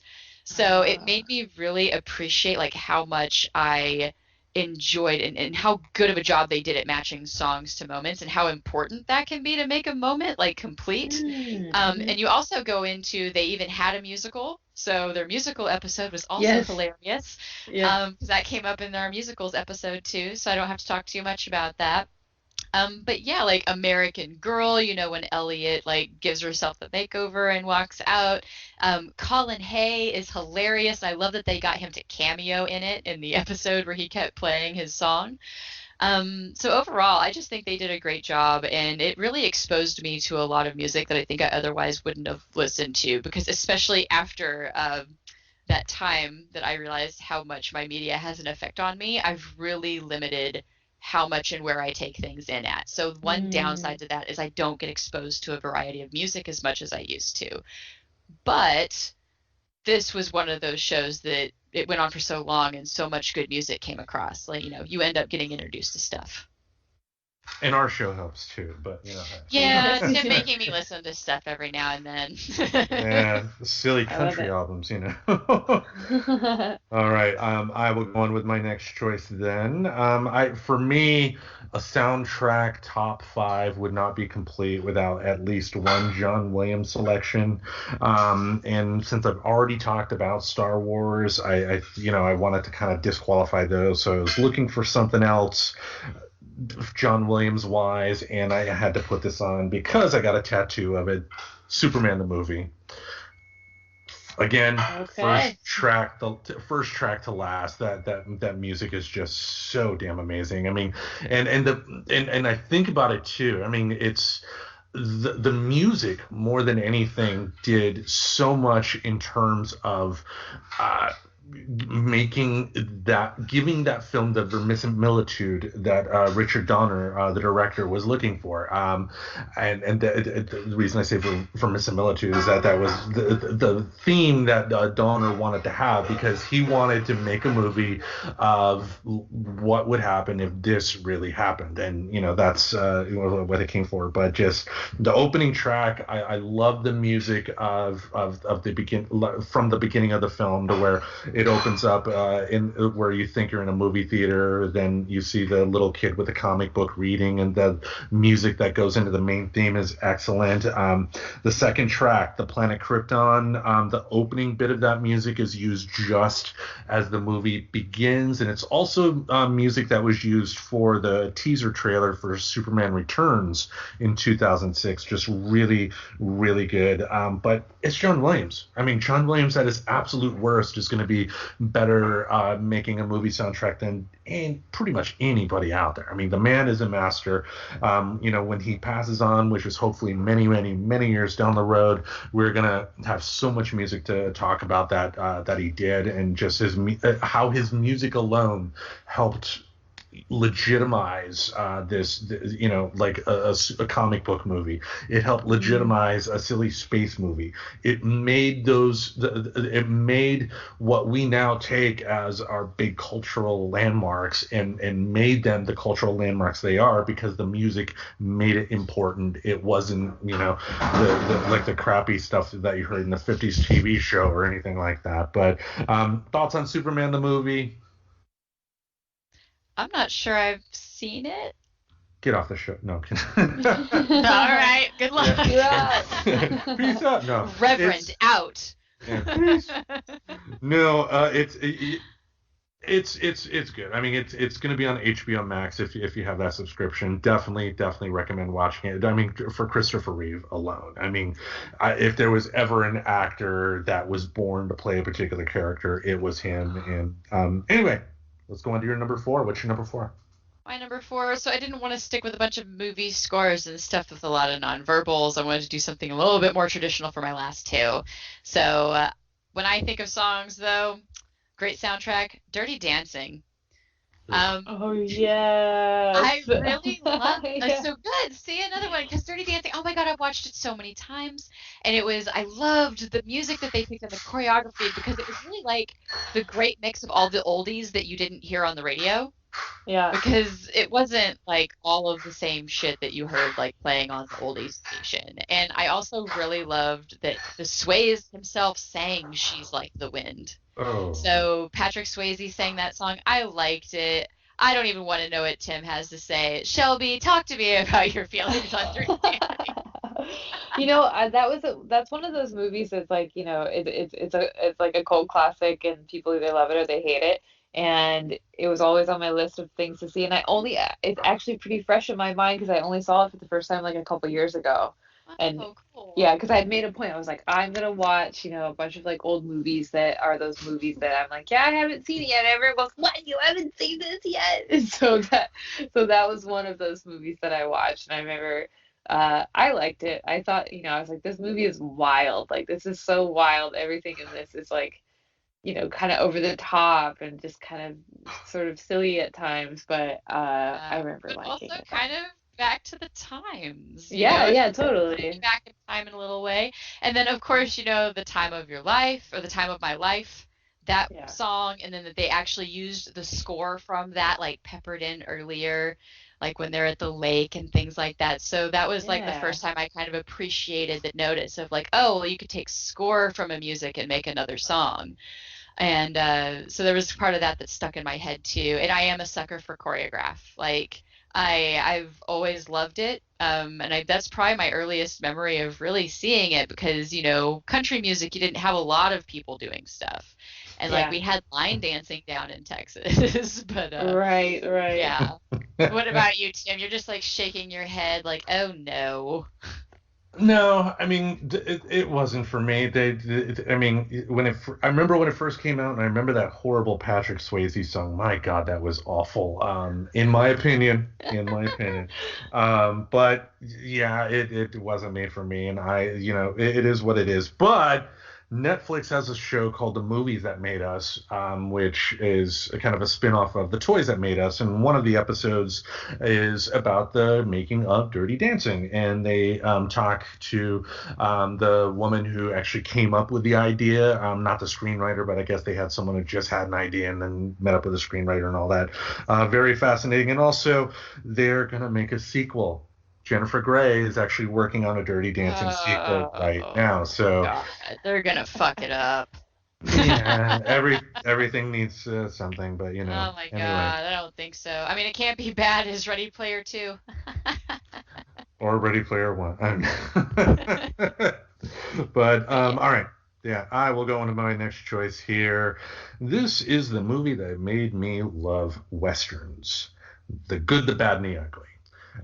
Growing up, my mother loved country music and loved Westerns, and I did my best to avoid it for as long as I could until one day the TV was just on in the room that I walked into, and there was a scene that was happening of a guy that was played by Eli Wallach, playing a character Tuco. He was in a cemetery looking for something, and there was just this music playing that started off slow and just built up to just majestic bigness. And that song was The Ecstasy of Gold, which if you are a fan of Metallica and heard any of their live work, Metallica opens all of their concerts with The Ecstasy of Gold before they kick in. The main theme song, though, everybody knows that. Even if you've never seen The Good, the Bad, and the Ugly, know that song right there. So tumbleweed songs, isn't there like a name for that? 'Cause it's that wah wah wah wah wah wah, that whole thing. Yeah. Okay, just making sure. Yeah, I mean, I think it's just The Good, the Bad, and the Ugly main theme. I forgot the specific title, but it's I mean, if you get the album, it's the first track, but just what a good classic movie. And if you were like me when I first saw this and you were not a fan of Westerns, give this a chance, because I mean it's what they call a spaghetti Western. A spaghetti Western are Westerns that were made in the 60s and 70s out of Italy, and those folks were big fans of Hollywood Westerns from the 30s, 40s, and 50s and whatnot, but were able to make it much bigger than what John Wayne did with back in the day. But just a classic movie, just great score. Just The Ecstasy of Gold alone is just one of the best pieces of music made for a movie ever. So let's hear your last choice, Tracy. My last one, and I think there's probably a lot of people that would agree with this. I think so. But Guardians of the Galaxy. Oh, yes. Yes, because to be fair, it's like they had fun with it, and they were obvious from the beginning. They have this intense intro song as like this character comes up in the beaming red eyes. Because I wanted to make sure I remembered the intro correctly, so I did actually totally watch it recently. I'm not this good, guys. But like they had this serious music, and then you get bum bum bum bum bum bum. And then he's just singing, lip syncing and dancing to Come and Get Your Love. And, it even takes it all the way to the end where they end it with the silly, ooh, child, he tries to get him to do the dance off. And so it's just that they found an excuse to play those songs and make it work in the Guardians of the Galaxy movie. I thought it was absolutely fantastic, and that they just had fun with the entire thing. Because they just got to sprinkle in funny times, and I like that they just didn't pretend that the soundtrack didn't exist. It was almost like they were breaking that wall a little bit with the soundtrack moments, and I love breaking the fourth wall. It's I love it when you do that and pull it off, and it was their throwback to kind of doing it but not, and being asinine and trying to get the guy to do a dance off at the end. Well, if you think about it, it actually started with the trailer. The first teaser trailer, where it's them in a lineup, and you have what is his name, Sean something or other, one of the famous character actors, and another guy there. They're just commenting on the characters as they come along, and then they have Hooked on a Feeling playing. But before they have that, they have the guy. What a bunch of a-holes.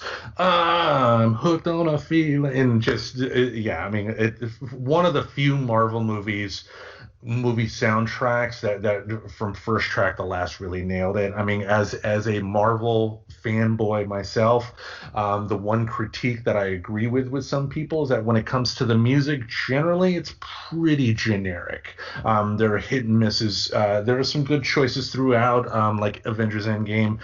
The music that they did for the portal scene gets me crying today. I mean, when I first saw that in theaters on opening night, I was just weeping, and it was great. But the Guardians of the Galaxy soundtrack, yeah, I mean, it's kind of the same thing what Tarantino did. It's just a lot of unique choices that you wouldn't have necessarily thought would work, but they did. And on the flip side, it gave a new generation of fans more and new stuff to listen to that they may not have heard in the first place, you know. So, you know, you can't go wrong with that. But I will go with my last choice here, and this is a soundtrack to a concert film. So, kind of like the Doors soundtrack, this is kind of like a greatest hits album, but it's one I've talked about on the show before. It's from a movie called The Kids Are All Right. It's about the rock band The Who. I don't believe you've seen it, Tracy, but have you seen it, Shelby? I have not. Okay, it's unique because what they do is they take concert clips from the band from the earliest days, and then up to footage that was done specifically for that film. Footage, sadly enough, that was the last footage shot of Keith Moon actually playing with that band, because the last song they played is the last song that you see in the film, Won't Get Fooled Again. And a couple of weeks after that was filmed, Keith Moon ended up dying. But you got the track that opens up the film and the soundtrack is when they were on the Smothers Brothers show in the 60s singing My Generation. And then at the end of that song, Keith Moon on network television in America blows up his drum kit, and you know, Pete Townshend's breaking his guitar. Just it's wild. It's made me fall in love with them the first time I saw that, and just one heck of a soundtrack. Again, probably a little bit of a cheat since it's essentially a greatest hits collection, but for a soundtrack for that movie, you can't go wrong. So. Sure.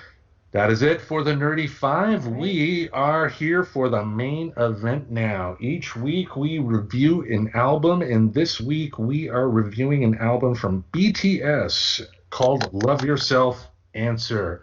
And that's one of the reasons why we got Shelby on as well. Because admittedly myself, I'm not a fan of K-pop. I'm just going to put it out there. And that's okay to say that, just because it's just not my cup of tea. So because of that, and because we were reviewing it, I wanted to make sure that I, gave the listeners and for the folks on YouTube, our viewers, kind of a well-rounded review here.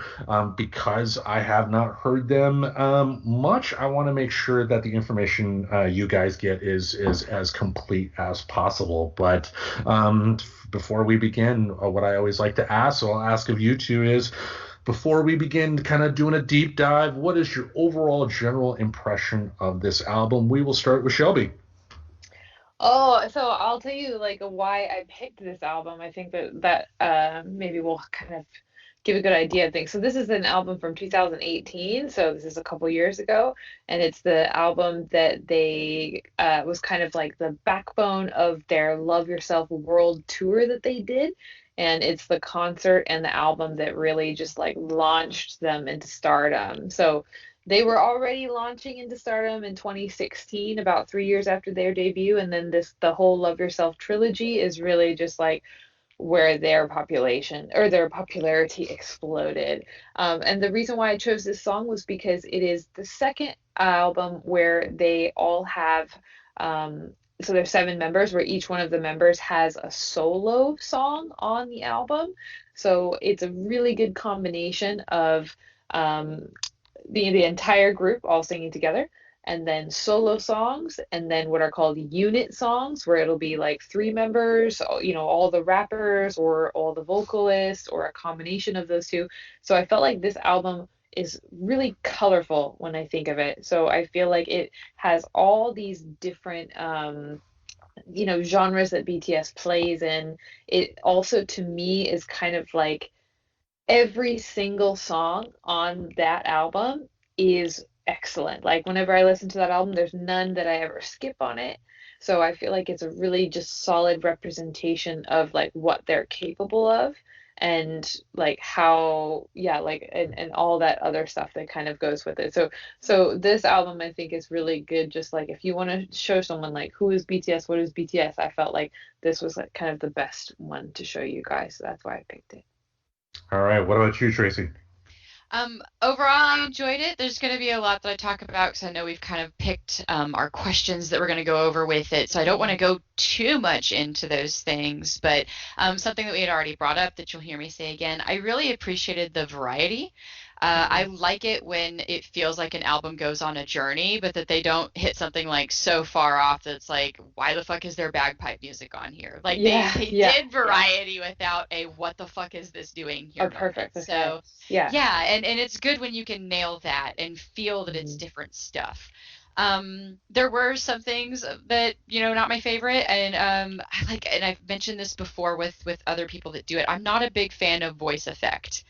And that's mostly because I just really like, and maybe it's because, my mom was a singer. I've done a little bit of singing, and growing up around country music where they don't do a lot of that, like I really do have that kind of appreciation for what a raw voice sounds like.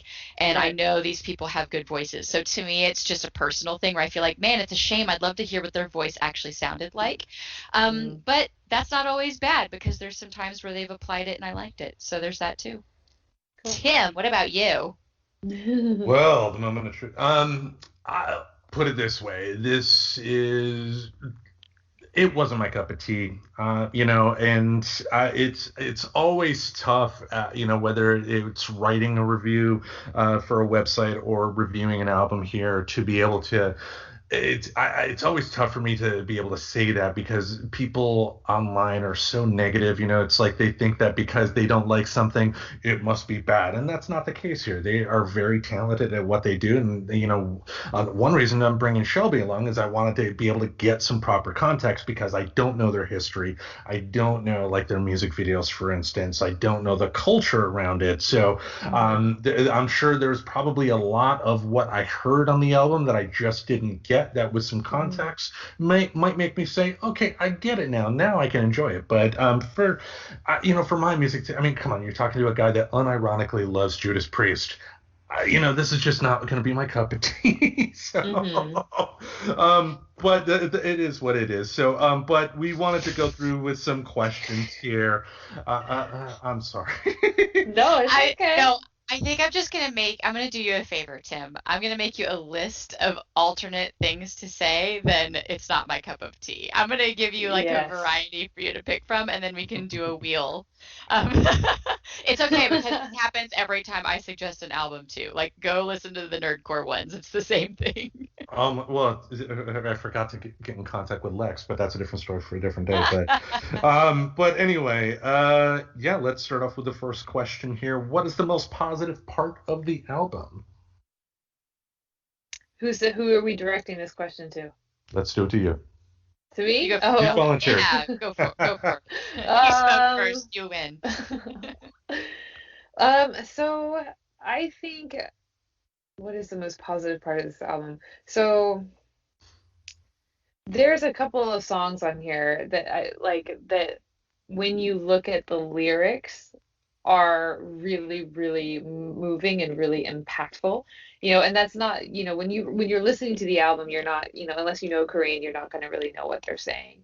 But I think what BTS does really well in this album is they sort of like they put emotion into their voice and emotion into their singing.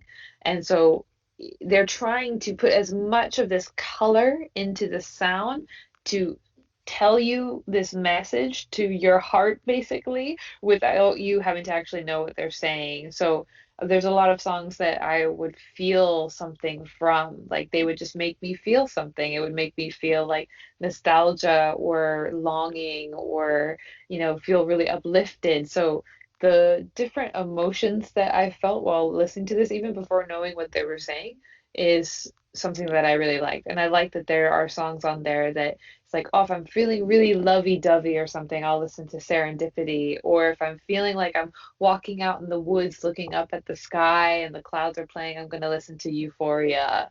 Or, so I think that's what I really like about this, is that there's something on here for any kind of mood that I'm in, but it is also still something I can listen from top to bottom in any real mood at the same time, and it still all kind of like flows together. So that's what I would say. Gotcha. What about you, Tracy?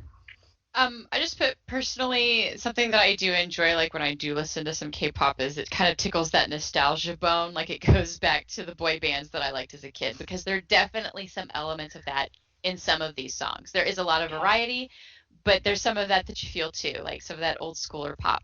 Yeah. But then I also go into, I appreciate the variety here. The entire album hits a range of styles. So some songs feel like you'd be in the middle of a club, others feel like you're walking through a path in a forest, and others felt a bit more hip hop that I could like, but more of like I could have seen it almost in Grand Theft Auto, like it was almost dropped in Thug a little bit in a way, Yeah. which Yeah. that kind of surprised me. I was like, is this like something they would have pitched for Grand Theft Auto? Because I don't remember the song exactly, because I tried to listen to this kind of overall and then look up the songs that I, really liked. And since we weren't going to necessarily focus on every individual song, Yeah. that way I just feel like I give things a better chance when I listen to it on a shuffle.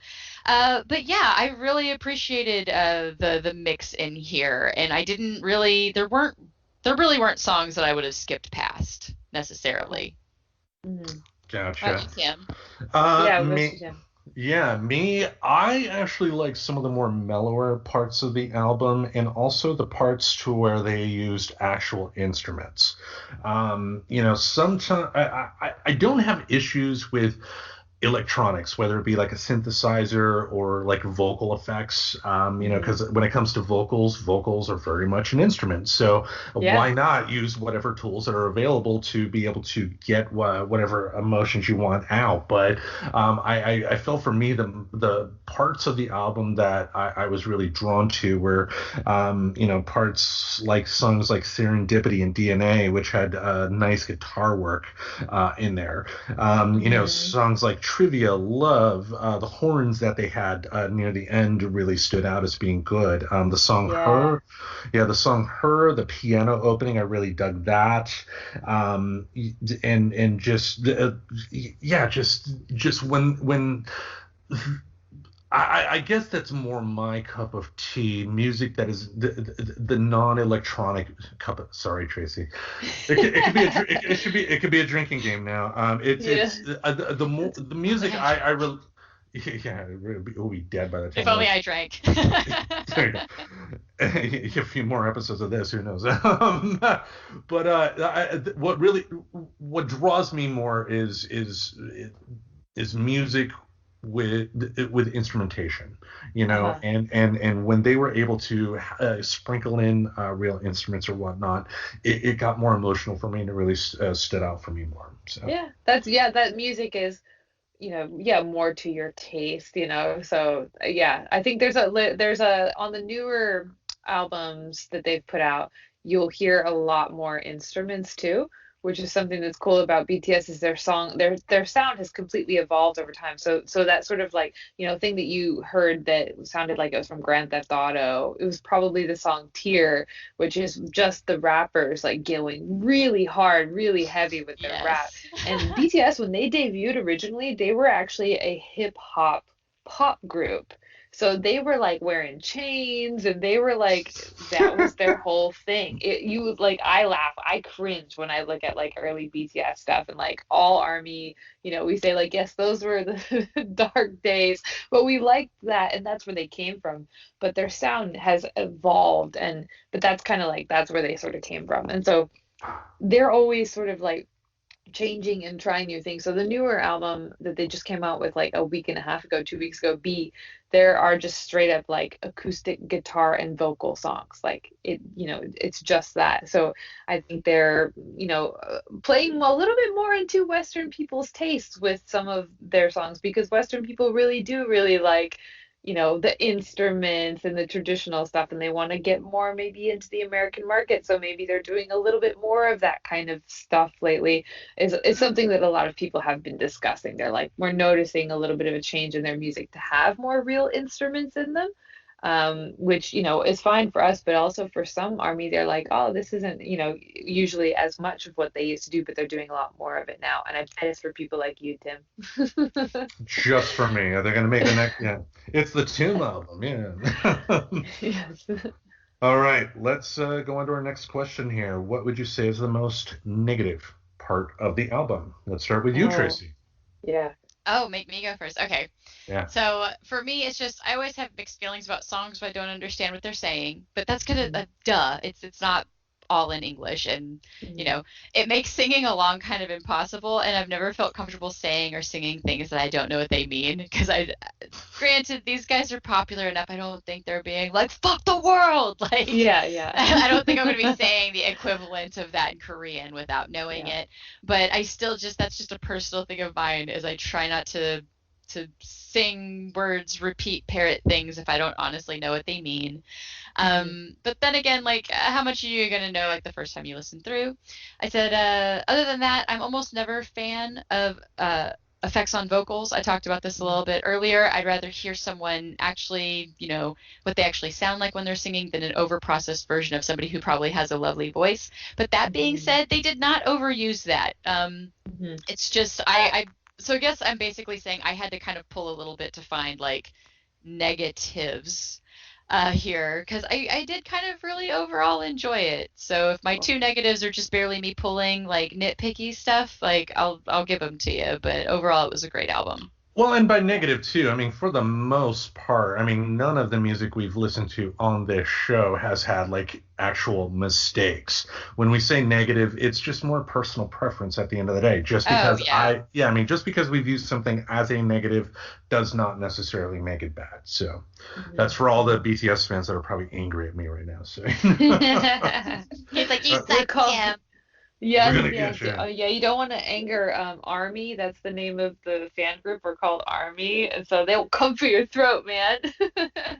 And like I said, I saw you shoot a bow and arrows. So. Oh yeah, you'll be okay. Like I think you're like so when it comes to negatives, I'm sorry, I don't have any, which is like, kind of lame of me, but at the same time, like, I wish that I could just like magically understand Korean so that I could like connect on an even deeper level with the music. That is something that I've been trying to learn Korean a little bit more. And like I go in and read the lyrics so that after I've read those lyrics, like when I hear the song again, I'll remember, oh, that's what he's saying at that part. So I can feel that emotion and think of that emotion or think of that line like when I'm hearing him say that line.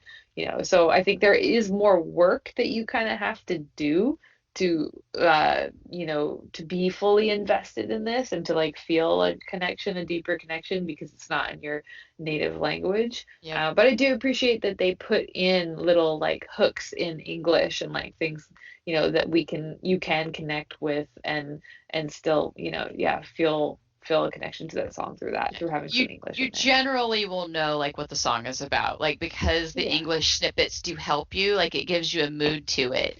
But yes, exactly. I think I don't know if I weren't already trying to convince myself that I'm still trying to learn Esperanto right now. Maybe I would switch over to that on my Duolingo. Yes. Yeah, for me, the negative part that I had to that I put for my notes was in regards to the vocals in the auto-tune. I listened to this with Professor Aubrey, and as we were listening, the observation I had, and she agreed with me on this, was that it seemed like the auto-tune was being used to convey the emotions with the vocals, and they weren't letting the vocalist actually do that. The auto-tune was essentially manipulating the vocals vocals to try and emphasize the emotion, when I just wish, to Tracy's point, they just let the vocalists do their job, because I mean, these guys are talented. Because like, in a way, you got to think of auto-tune like you would like performance enhancing drugs for like an athlete, like a baseball player. Laugh all you want, but it's true. Like, if like Barry Bonds, before he took steroids, because he totally did, could still get a home run just with those steroids, was able to hit it farther. It wasn't something that like I couldn't go into the studio and they could not use auto tune with me and make me sound like I could sell a worldwide a big time album like this. You have to have some talent for auto tune to be good, but I felt in this case they relied on it a little too much, when I wish that they just let the singers do their job and sing. Yeah, I think I have two feelings about that, because I think that I guess I have like a lot of kind of feelings about that, more than two, but I'll try to keep it narrowed down. Where I feel like with the way that they use autotune, firstly, autotune is just like a very common thing for people to do, just in general, in pop music and music, just all over the world right now. Yeah. The second thing is that when you watch BTS live and their mics are live, like the way that they sing, it sounds like the album, or sometimes even better than the album. So they can perform to the same degree as like what you hear in the album. Unlike when I would go see NSYNC or Britney Spears or someone live, they sounded nothing like how they actually sounded on the album. But BTS can be live and like they sound just like it, or even better sometimes. So I feel like I'm not sure. Like I feel like I should go back and listen to it now to like really try to tune my ear for the auto tune, because I don't feel like there really is that much on it. I do feel like there are some songs that, they're like auto tune. Yes, is just the answer, like just put it in there. But also, okay, so when it comes to that, I'm thinking also just in terms of art in general and creating an artistic piece. If you use auto-tune to get that effect or whatever that you want, you know, we're going into discussions of like purity of art and purity of music when we start talking about the use of auto-tune, that I think like kind of reaches into like, it starts making me think about like, Renaissance art compared to modern art, and how we're like judging real art versus not art, and like, and so we're starting to get into that territory of like, well, are we messing with the purity of their voice or the purity of the song or the music by putting in this auto tune in there? So I think it is a little bit of a kind of like gray area, and an area that I think we have to not be too harsh on when it comes to the use of autotune, because it is creating, I think, an overall effect that they want to create with this song. They want to paint a picture, they want to make a piece of art, so they put the autotune in there to make their voices be a certain way. But at the same time, BTS doesn't use it as like a crutch, and they can play that, they can sound like that in person, so it's not really taking away from like what that song is like in person as well. So I guess those are my kind of thoughts on that.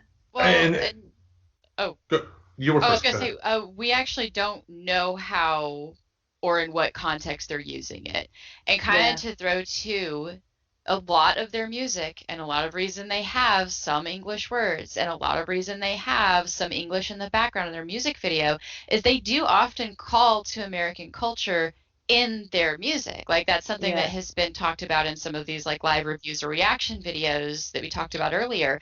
So we don't know that that effect is not very much being used intentionally because of the auto tuning that we use in American music, especially American pop music. So there could be that element too. And it's not that I don't appreciate some of it being used, but I feel you. Like if they're singing it the same and it's not so like overworked, like it's auto tuned plus they've spent hours like perfecting it so Britney can sound like Britney bitch, like no matter what Yeah. she's doing and crunching over in the moment.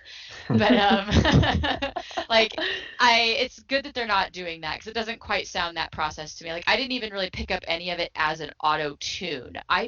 My ear picked up as just auto effect, which to me is different than an auto tune. So I would almost want to re-listen to it again and just see if maybe I'm missing something. But yeah, it didn't sound as much of a forced tune as it did that just an effect was being added to make it sound like they were faking an auto tune, which kind of confused me. But now I think I just answered my own question as to why that may have been. Yeah, I think you bring up a good point of just kind of trying to make it so that it's more acceptable to like our ears in the West, or just more, yeah, in those tones and in those sounds that are over here and that are successful over here. And also too, let's be clear. When it comes to vocal effects or autotune or whatever, I mean, they are used more in R&B or pop type of music anyway. And with the music I listen to, not as much. I mean, some groups like the Rolling Stones, Mick Jagger loves, effects on his voice and whatnot. And, so it's my opinion. What I just said about this being the negative part of the album was just, my taste in music. I don't like it overly processed, Right. let's say. So for the fans out there in the army, just one man's opinion. Yes, and not saying that it's not bad. It goes back to, hey, still my preference is still going to be to hear a raw voice and hear what it can do. But just more giving context to, I can see why they would have used it. Yeah. It's perfect. Yeah. All right, let's move on to the next question. What is your favorite song, Shelby? Oh my gosh. I need 2 seconds to think about this. You should say hers first. Okay, I can go first. I don't mind. Yeah. Okay. Yeah. All right, I'll go first. It's just a very simple answer. I really love DNA. I love a song like there wasn't that one that gave me my pimp stride feeling that I said I love so much in some albums, but this one actually gave me my, oh my God, I've never wanted to go jump up and down in a club. Like I haven't wanted to go do that in years. So I gotta give props that it made me want to just be like in the middle of that scene and moving. It's a song that fits the bill for making you want to move from the beginning. I love the mix of effects and instruments with the constant ramp up of energy that managed to last through the entirety of the song. Yes, they did some effect on vocals, but I felt it managed to work well for this song and it really made me want to move. Very club bumpy, which I don't always hate. So this is an example of somebody doing like a good club bumping song that I actually really appreciated. Oh, perfect. Oh, perfect. I love it. Oh, that makes me happy. Okay, so I picked my favorite one here. So this is very difficult because I have like, I'd say I have like a top three based on like what I kind of mood I'm in. Like Serendipity, with Jimin as the main vocalist is probably one of the softest, sweetest, like romantic songs I've ever heard. And the music video is just as beautiful. So when I hear that song, I think of that and it's just beautiful. But I really like the high energy ones too. But I think Epiphany. So Epiphany is sung by Jin, and that song was really the kind of like turning point and the sort of conclusion of the Love Yourself trilogy because of the lyrics that he says in English. He says he realizes that he's the one he should love. He says, I'm the one I should love in this world. Shining, beautiful, bright me, something like that, are the lyrics. And so the whole trilogy is this kind of like self-discovery of like the excitement of like falling in love, dealing with heartbreak, and then coming to this conclusion that like you need to take care of yourself and love yourself, idea. And so it's a place of like beginning healing and wanting to heal. And so that song and his vocals, and then so I also have in my mind like the live performances of this song. And so I've seen this song and the music video. So for me it's this whole thing of like the song and the music video and the live performance. Like I just feel so like this swell of emotion when I listen to this song because I've got all of that in me at the same time. And it makes me like have this sense of just like hope and like yeah, and touching and nostalgia and like all this different stuff. So yeah, I'd say Epiphany. The vocals on Epiphany are just like amazing. And then seeing it in person, the guy who sings it, he plays the piano live. So you would like that, Tim. He plays the piano live on that track. He learned how to play it. So he plays the song. He sits there at the piano with the microphone, sings the song. And then he just like kills it with his vocals, just like goes for it. And then, when you see that song live, the fans, if they ever turn the camera on, the fans are just like, weeping. Like 40,000 people are just like crying after this song is over. So yeah, that's my favorite one. Yeah, Epiphany did have some good vocalists. I did love the back and forth between the two vocalists at the end of the song. That was good. But for me, the one that stuck out was Singularity. Yeah. It reminds me of old Isley Brothers songs from the late 90s or Yes. early 2000s when they were produced by R. Kelly.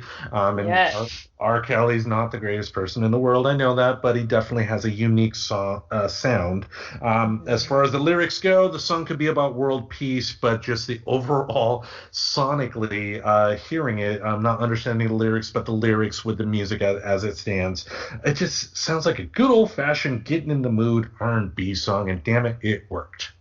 Yeah, that one is like the genre is technically neo soul is what they call it. It's like neo soul genre. Yeah, and that song like it opened up the previous album and it was just like everybody was just shocked by it because it was so dramatic and so that the vocalist voice to me when I first heard his voice, I thought it sounded like someone who was like singing underwater almost. Like he's got this very like open way of singing. And that song is so yeah, it's got those like soul vibe, like a very like soulful vibe to it. And it's yeah, it's really sexy. It's a really like sexy song. But if you read the lyrics, though, it's not so sexy.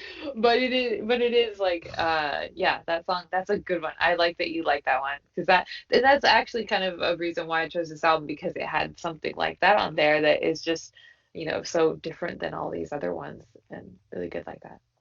All right, so we go from the positive to the negative. What is your least favorite song? And I will go first on this one. Okay. The, He's like, let the me just do this first.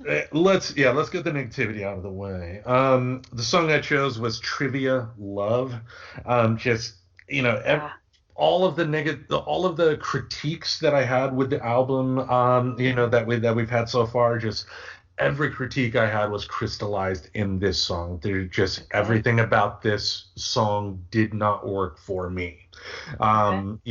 Again, I could go into the specifics, but it's stuff I've covered before with others. Just if there was one song that kind of epitomized everything that didn't work for me on this album, it's this particular song. Yeah. I'll say this song on the album, I may agree a little bit with that it's a slightly underwhelming song on the album, but so the I'll give you some background on this because this is what you were wanting. So this song, the writer of the song is the singer of the song. So he wrote this song and he produced this song with the intention that he wanted to have something that would be really easy for people who did not speak Korean to chant live in person together. Mhm. And in Korean, the word for love and the word for person is almost the same. So the word love is sarang, and the word for human or person is saram. So he kind of does a word play with those two words there. And when you write out the word person, saram, it ends in like a little box shape, and the word sarang ends in a circle. So he wanted to also kind of play off like the way the words physically looked and how you could like modify the box into if you take a bite out of it, it turns into a heart and it turns into sarang for people. Like so there's this whole thought process behind it that of the entire song is basically a word play between English and Korean and those two words. And he wanted something that 40,000 people could just be singing the word love over and over and over again in a stadium. Like, we're gonna say love in every language, and we're all people, and we're all here together. So it's more of something that is meant to be heard live with a bunch of people and kind of chanting it all together. And I would not have known that. So that Yeah. brings more perspective to it. I mean, it doesn't change my opinion, but Yeah. I think the important thing is now I understand its purpose. I mean, because for other albums we've listened to on the show, I mean, we've both Tracy and I have both, and other folks that have had, like Professor Aubrey and Kim the Geek, of course. We've noticed on albums that there are sometimes tracks on there that don't work as far as an album goes, but you could just picture, the singer kind of getting the audience to kind of participate and kind of get the crowd into it. So yeah. Totally. All right. Tracy, what's your least favorite song? My least favorite song was Dimple. And it basically didn't have a lot that grabbed me and like made me like it. And then there was just something about, and I would love to hear, especially if this is one of their solos, like to see like maybe others if they soloed in any of the other ones. But there was this like thing he did with his voice where it's just like why yay, and that got repetitive really fast. And then it very unfortunately took my brain to, do you ever watch Karaoke Fails?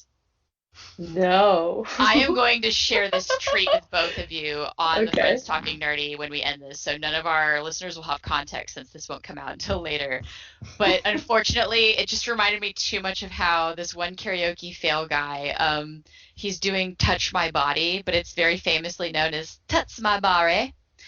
And there's, when he's singing it, I'll be here like you, or something like that, and it just took my brain there, and then that song was lost to me from there. So it was just a very unfortunate, it just, so good. the wavering in the voice, it got repetitive, and then like my brain tried to entertain itself, and then I couldn't unthink of the karaoke fail Touch My Body. Yeah. But that being said, it wasn't the worst song in the world. Like I still wouldn't skip past it. Like it wasn't like there's been some songs where I was like, oh my God, did somebody just run into the saxophonist? Like what happened there? It wasn't like I wanted to turn it off immediately, but I would not start with this song if I was just gonna like introduce somebody to this album. Yeah. Yeah. Oh, I know. I think that the repetition part that you feel on that is kind of a good segue for my least favorite song. But I will just say about like Dimple.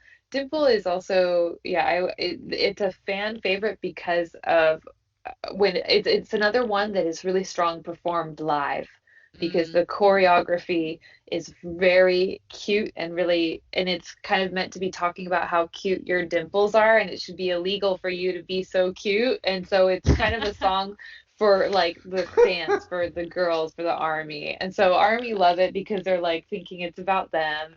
And then the choreography is really cute and really good, and the outfits are always like really good when they perform it live, so it's just fun to see live. So if you enjoyed that as your experience, of course you'd love listening to the song. So it might just be like I experienced it in the wrong order, maybe. Maybe something like that. Yeah, I'd say so. The mine, I think, is probably, even though this is like a pretty popular song, is the one called I'm Fine.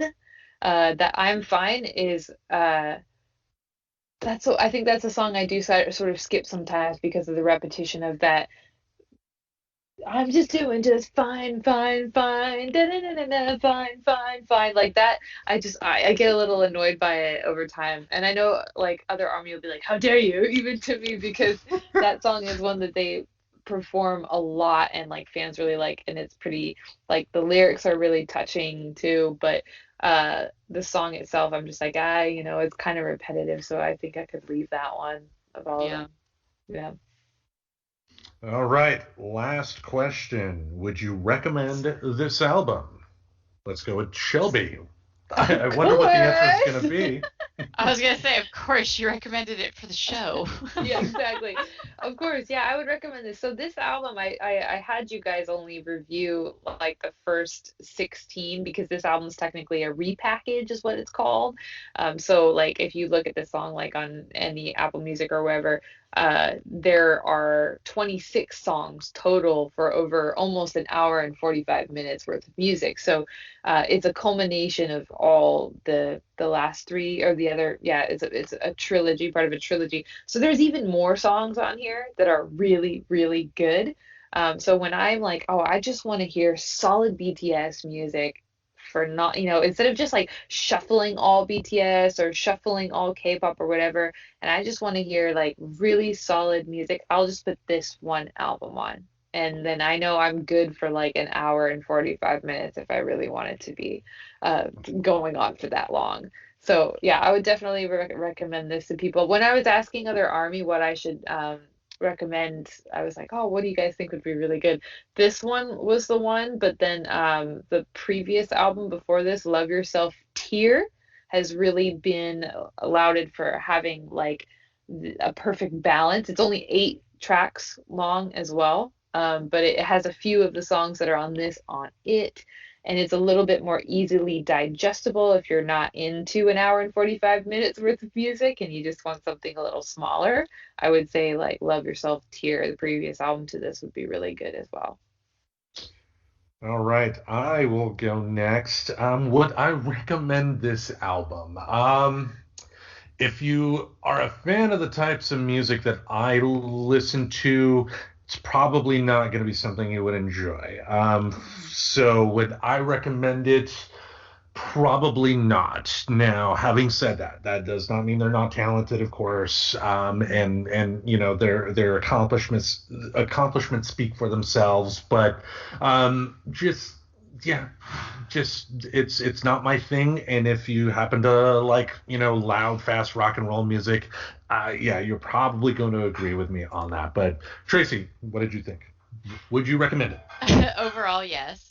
I like the range of talent and effects and sounds that they went for. I really loved the mix of electric instruments and mixing alongside with the real life instruments.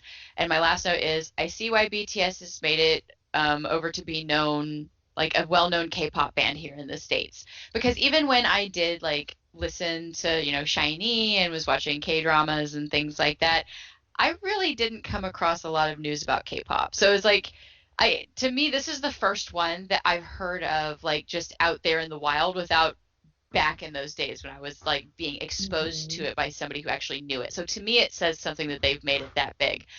So if you're the type of person who likes a range of music. I'm just Thanks. kidding, Tim. I'm so sorry. No, no, no. It's just like just because you like rock and roll does not mean that you won't find an appreciation for K-pop. I know Yeah, I've got like a yeah, weird array of music that I listen to, and there is some rock and roll that I appreciate as well. But yeah. yeah, if you're the type of person that knows that you like to challenge like what you normally listen to, or you're really open to like getting out there, I definitely recommend this album. If you want to give K-pop a chance in general, I would say this is a good one to go with. If you're not closed-minded like Tim, my goodness. Hey, I didn't say it. I didn't say it. It's not my cup of tea to say things like that, Tim. Oh, Boom. all right. Before we wrap up, Shelby, anything else about BTS you want to lay upon our audience? I'd say check out the newest album, B, that just came out about a week and a half ago. Also, if you, even if it's like, let's say you like the music or you're not sure about the music, K-pop in general just has this whole entire ecosystem of content that you can get into. So my sister, I got her into BTS, and she didn't even listen to their music. She just went straight to watching their variety show, which they have, which is called BTS Run. And so it's literally like a show that they've had for the last, 7 years they've been around, where it's an hour long of them doing like variety TV type games. And it's just them. It's only them doing it with their crew. And so you get to learn about their personalities and, who they are as people. So there's a lot of like other sides to them that I think that's why also K-pop is just so big, is that you can kind of feel like you get to know them as people because you see them as people. And also, if you're just interested in like becoming a part of a group of people who like to do philanthropic things, The Army is really big into that. They like to find groups to donate to. Like BTS donated $1 million to Black Lives Matter this last year, and then Army started a campaign to match that $1 million donation and got over $1 million raised within 24 hours of BTS making that donation and donated as well to that. So there's a lot, like BTS paired with UNICEF for an end bullying campaign as well over the last few years. So there's a lot of like good peripheral things that they are doing outside of their music that's really like makes them stand out, that like if you want to become a part of something like that too, you can like find a place with something like that. So yeah, I would say too, like, yeah, I'm glad. Thank you for listening to their stuff, Tim, and thank you for you giving it a chance and for having me on to talk about all of this. And I'm happy that they've become more mainstream and more people in like the States and then just in the West in general are learning more about K-pop and Korean culture.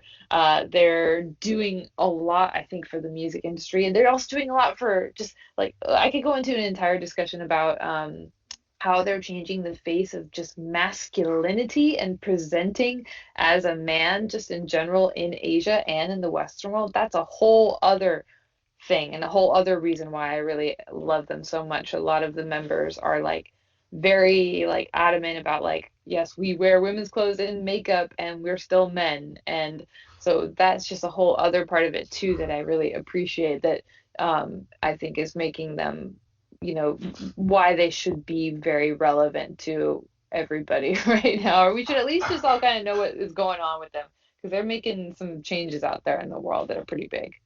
Yeah, and you got to think about the masculinity thing. I mean, if like Motley Crue in the 80s could dress up the way they did, BTS is flying the way they are. And to K-pop, you got to love the K-pop fans, if only for what they've done on Twitter in terms of taking some of these nasty hashtags and just kind of flipping it like the all lives matter thing, but then they just do it to like flood it to where the racists and stuff get drowned out with pictures of K-pop bands and whatnot. Yes. That fan cams, yes. That's amazing. Yes. But anyway, that is going to wrap up the audio show for this week. So thank you, Shelby, for once again being on the show. Thanks for having me. I had fun. And once again, Reverend Tracy, thank you for being here again. And for the folks at home, thank you for listening. And remember, it's such a good feeling to know you're alive. It's such a happy feeling. You're growing inside, and when you wake up, ready to say, I think I'll make a snappy new day. It's such a good feeling, a very good feeling, the feeling you know that I'll be back when the day is new, and I'll have more ideas for you, and you'll have things you'll want to talk about. I will too. You always make each day such a special day. You know how? By just your being you. Only one person in the whole world like you. That's you yourself. I'll be back next time. Bye-bye.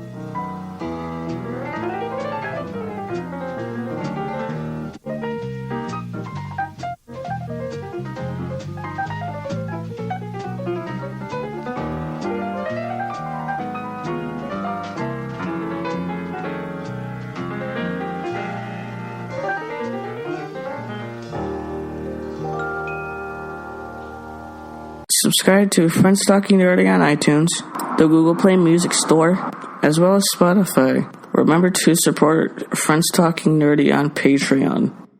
Goodbye, darling.